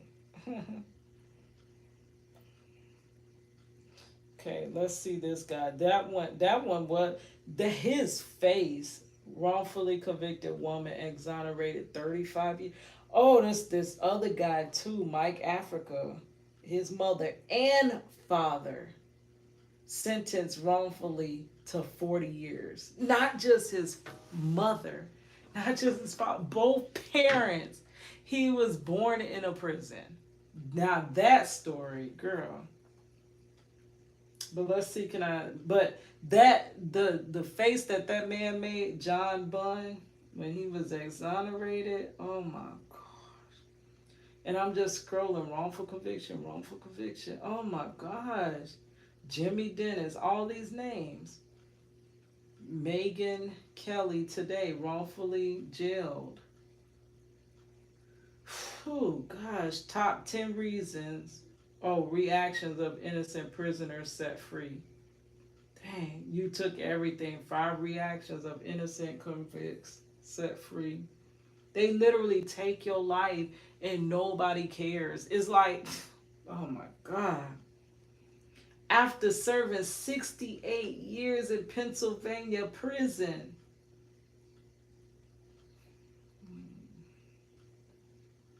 Exonerate voices, the human toll of wrongful convictions. Oh, Daniel I probably can't say his name. Gosh. Yeah, he was wrongfully convicted too. He has a foundation. Valentino Dixon. Man, and it's just name after name. A wrongful conviction destroyed this man's life. 17 and wrongfully convicted. My 30-year fight. 30 years. You don't see 5 to 10 years. Baby, they taking decades off your life. His. Look at his face. That story too. That one there. Whew. Biggest settlement paid. Who cares about freaking money? You want your life.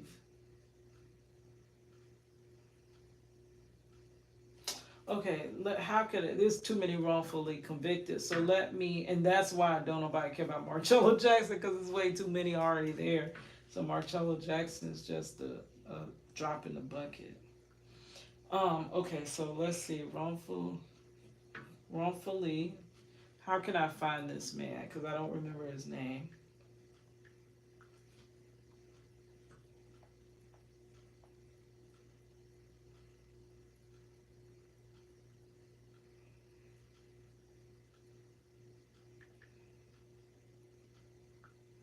And they got a wrongfully convicted podcast. Jesus have mercy. And what would be so crazy is if they have to pay for what they did to others before they leave this earth. That would be crazy. Because most times they think they got away with it. They do. But do they have to pay for what they do before they leave, before they hit them exit gates?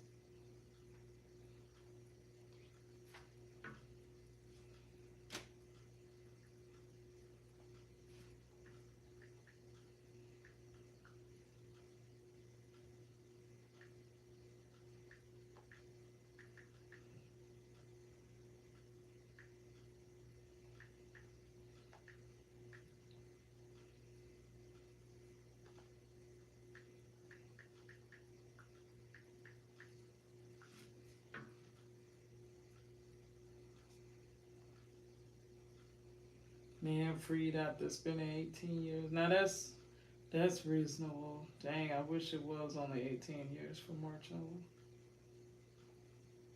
Marcello done passed the 20-year mark. I tell you, the shortest one I ever seen. Oh gosh, and then think about the ones wrongfully outed. Troy Davis. Whew. So it gets worse than being wrongfully convicted. You could be wrongfully taken out this world. Wrongfully accused. I'm not seeing this guy. Okay, wrongfully convicted.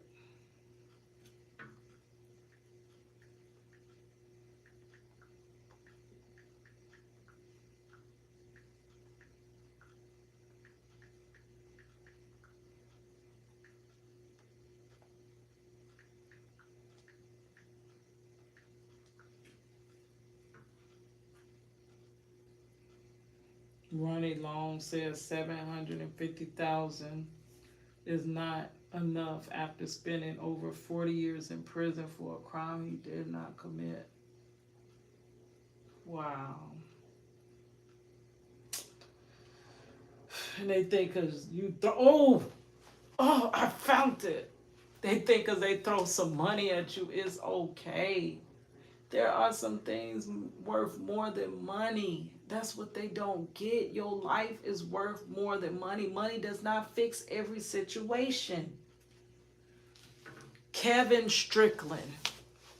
This is who I was looking for. This story here broke my freaking heart when I seen this. So let's watch this. And I'm getting tired and I got a lot to do tomorrow. I got to go out. You know, I'm an advocate by night, but I got my own life that's, you know, falling apart and stuff. I got to find me someplace to stay. And it is not easy with this climate and the way things are set up and all these long waiting lists for apartments and you can't move and holding fees and all that. So I got to get on that grind. So I'm going to play this last video and then I'm going to go ahead and go on to bed. But this video broke my darn heart. Oh my God. And he did more than 40 years.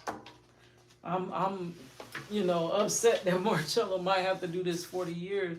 But this man had reached that 40-year mark and still they wasn't trying to let him free. Let me turn it this way so you guys can see it. Let's play this and This food would just cook itself.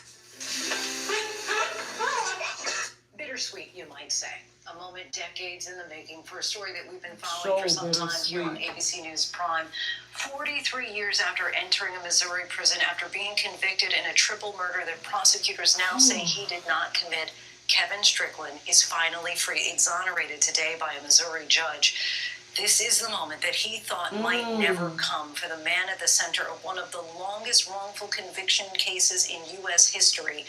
And while the record has finally been set straight for Strickland, just in the past week, we've gotten some painful reminders of Americans who went to the grave without any recognition that they were, in fact, in. Why are most of these faces I'm seeing black, too? I'm just asking a question, that's all.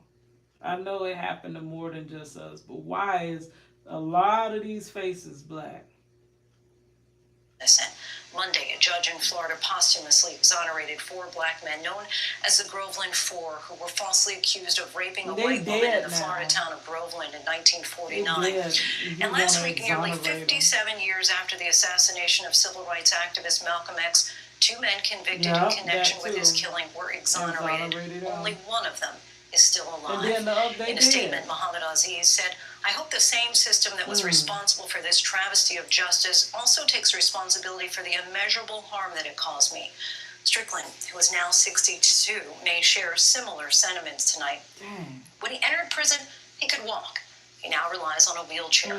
When we spoke with him in jail earlier this year and asked him what justice might look like, he said, "I don't know. I haven't seen it yet." Oh, yes, I know that's right, man. 43-year fight for Kevin Strickland. But tonight he can finally say he's a free man.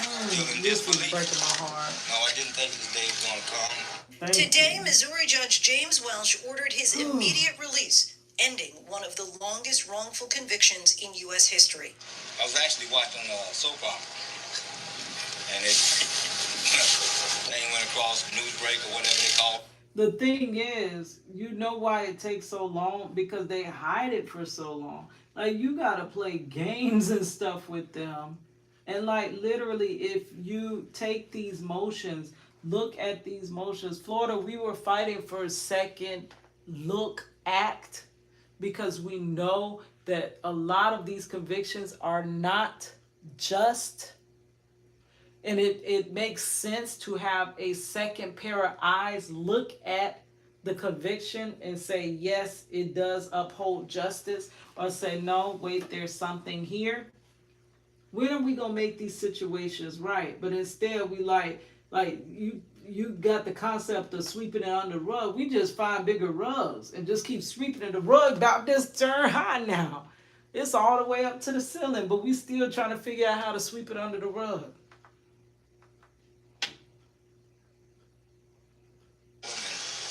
And I just couldn't believe what I was hearing. So that's how you learned? That's how I learned. The 62-year-old took the stand to testify at the start of an evidentiary hearing, finally getting a chance at freedom, one he's been waiting for decades. Strickland was convicted by an all-white jury in 1979, despite having an alibi and no physical evidence linking him to the crimes. He's remained adamant. We are finding this is a median,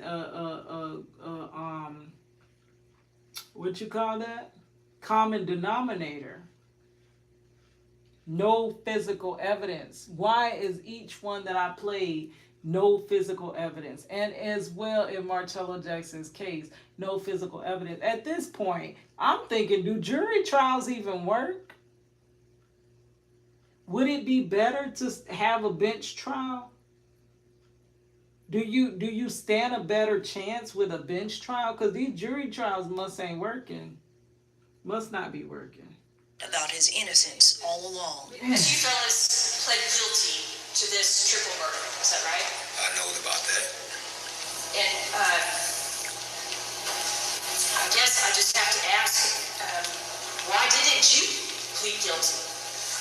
I wasn't about to plead guilty to a crime I had absolutely nothing to do with. And they force you. They want to force your ass into pleading guilty. We're going to do it. His case for exoneration largely hung on this crucial piece of evidence. The most important piece of evidence was a recantation of a witness. She has since died, but she really did a good job documenting her recantation, so we believe it to be a very credible recantation. Back in May, Jackson County prosecutor Jean Peters Baker announced that her office found Strickland innocent. So to Mr. Strickland, I am profoundly sorry for the harm that has come to you. But at the time, Missouri law prevented her from being able to release him or bring his case before a judge. When we spoke with Baker back in June, she did not mince words. Let's just call it what it is. This is wrong. And everyone that works in this system must find a way to do the right thing now. The right thing is getting Mr. Strickland out. Strickland's first exoneration hearing was held 2 weeks ago after a new law passed in August allowed Baker to file a petition on his behalf. Mr. Strickland, you have a lot riding on this hearing, is that right? The remainder of my life. Strickland's family, who attended the proceedings, has been anxiously awaiting the decision. It's been like heartbreaking for us, just devastating. Today, with Thanksgiving just days away, his brother tells the Kansas City Star that he cannot wait to see him, to say, welcome home, brother. Strickland will not receive any compensation from Missouri. State law prevents exonerees who cannot prove their innocence through DNA from receiving compensation. When we visited Strickland in jail this summer, we asked him what he would do if this day ever came. So what do you do? How do you start over your life at 62 and no money? You know, I kind of jokingly talked about that recently with a friend of mine. I guess I get me a cardboard box and get up under the bridge somewhere. Is that really? That's how you're going to start, you feel? I mean, what do I have? I mean... You took his life, like... And, stop. I mean, if they were to tell me roll out now, they'd take this chair. I have to crawl out the front door. I have nothing. Under Missouri law, those who have been exonerated do not get compensation. It's another wrong. So I believe there's no consequences, if you didn't hear, for taking people's lives. No consequences. When you take a person's life judicially, you don't have to pay any consequences. No penalties. That's the way to take people's lives and get away with it. in Missouri's system and one that should be corrected. And are there efforts underway to correct this? Well, there are by this office, the one that I'm seated in now, the one that I lead, yes. But these efforts I will wish not there be were in time to people help like Mr. that. Strickland. Instead, he has to rely on nonprofits and GoFundMe pages, like the one the Midwest Innocence Project has created. When we spoke with him in June, he was hopeful he'd see his ailing mother if he got out. It's going to be the first thing you do if and when you get out. Well, I mean, I hear people hear a 62-year-old man say this, but I'm a mama's boy, and I got to go see mama. I got to go hold mama's hand, yeah. But Strickland never got that wish. Procedural hurdles caused his case to be delayed and later dismissed. His mother passed away on August 21st. It does show just how incredibly difficult this process is. Even when the prosecutor is on your side, it took months and months for Mr. Strickland to come home. And he's still going to come home to a system that will not provide him any compensation for the 43 years that he's lost. That's not justice. Although Mr. Strickland has had to endure decades in a criminal justice system that has largely failed him, losing his best years, and was denied the chance to freely hug his mother and say goodbye, now free, he gets the chance to finally fulfill one lifelong wish. Any bucket list item that you dream of? Are you being kidding able to me? do? Now you done took his life. Now she talking about a damn bucket list. You are freaking kidding me. Okay, so now you're free at the end of your life. Anything you want to do before you die after your wrongful conviction? Oh my God. Oh my gosh. You know, I've never been on a beach. Oh, not even a man-made beach. And I want to go out far in the ocean where you can't see any land, any direction. Get away from not just go out there, but get in that water. I want to feel the power, of God's creation. I want to feel that water. We hope he gets there. The governor of Missouri had multiple opportunities to pardon Strickland. He refused and said pardoning him would not be a, quote, priority. Hi, everyone. George Stephanopoulos here. Thanks for hopefully checking out the ABC News YouTube channel. He does get repayment for that. We don't care until it's us in the hot seat. That sucks. That literally sucks. That broke my heart. Maybe you was able to sit through this dry-eyed, but I cannot. It hurts. That's why I fight so hard for Marcello, because I know it's not just Darren Marcello. It's so many. I'm scrolling and scrolling. Y'all go just Google wrongful convictions and just scroll and scroll and see all these faces. Mostly black faces, but just see all these faces. Look at them. It's crazy. And you telling me our system ain't broken? You literally trying to tell me that. You telling me my husband got a fair trial. Look at him. Wrongfully convicted man after 36 years. Steve Harvey. Yeah, Steve Harvey laughed at me and I ain't even gonna say it. But I took Marcello's story to Steve Harvey. Oh, Jesus.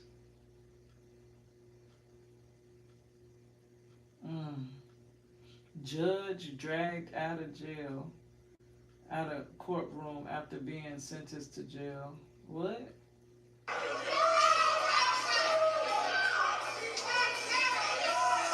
After a judge sentenced another judge to jail time, chaos erupted in an Ohio courtroom. And taking the defendant into custody wasn't so easy, as a court officer had to drag her out. Former Cincinnati Judge Tracy Hunter was sentenced to 6 months in jail back in 2014. But she's been appealing the ruling ever since. She was convicted of misusing her position as a judge to help her brother, who was facing an employment dispute over his job in the county. Her lawyer has claimed her actions didn't break the law. Judge Hunter has gotten up each morning not knowing But what the I'm devil's sure going to be she the done day sentenced many people But now that to all of way her longer appeals than have that, been and she's exhausted, doing she all had that to over face the 6 music in months. court. What she wants is to control the facts. What she wants to do is write the law. And what she wants to do is play by her own set of rules right up until today. Ain't that what The case most has of drawn them do? outrage from the African American community, who say Hunter is being treated unfairly. Several people tried to protest her sentence. One was restrained by deputies and released after being found guilty of contempt of court. Lord, y'all Hunter pray filed for a the grievance with the system. county claiming she was injured as she was Okay, so like I've been doing, forcing y'all to watch my artwork, right? So let's close this up with my song that I did for my babies. Free Marcello Jackson. He ain't even on this algorithm. You'll never find his story. Spent 17 years in prison. I wish it really was only 17 years for Marcello. Marcello done did that already. And as you see, a lot of these people done did this already. That's a lot of time to come to the conclusion of innocence at the end. That's too long to figure it out. That is literally too long to figure it out. It shouldn't take that long. It should never take that long to get justice. That is crazy. I just want to be done with this system. I see you be hard pressed to get some justice out the system. So I just want Marcello out and go ahead on about my business and do what I can to just keep telling the story like others are doing. But I'm gonna close it with this Hold You Down video. I illustrated, wrote the music. The instrumental is not mine, but everything else is on me. Yeah, here's one right here. This for my love. I want you love. The only man I ever love. You know who he is, boo. I'ma hold you down. I'ma hold you down. No matter what goes down, I'ma be around to hold you down. You was right here whenever I needed you. So now that you need me, I'ma do what I gotta do. And you was right here when I got pregnant, baby. You never once ran away from your responsibilities. And when I went in labor, you were right there by my side, holding my hand and saying, baby girl, it's gonna be alright. We were the picture perfect family till you got caught in the streets. You was at the wrong place, at the wrong time with the wrong homies. But I'ma hold you down. I'ma hold you down. No matter what goes down, I'ma be around to hold you down. I'ma hold you down. I'ma hold you down. No matter what goes down, I'ma be around to hold you down. Now I'ma write this letter and seal it up with a kiss. And I'ma pray somehow, some way that this letter brings you some happiness. Because life in there, I know it gotta be a living hell, yeah. So far from the ones who love you, you so far away from the ones who care. You see to them you're just a number, another menace to society. But you're my homie, my lover, my friend, baby, and you're my everything. Feels like I'm ripping out my heart and leaving it on the table.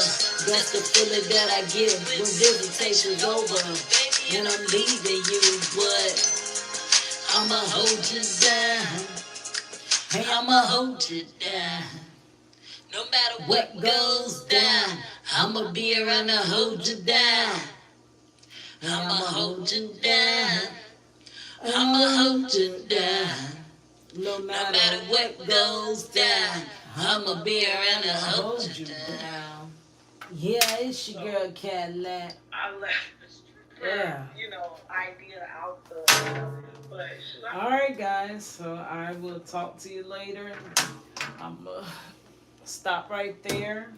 I should finish it in, but girl, it's 3 a.m. and I have to go on to bed because y'all know I got to take care of some issues in my life.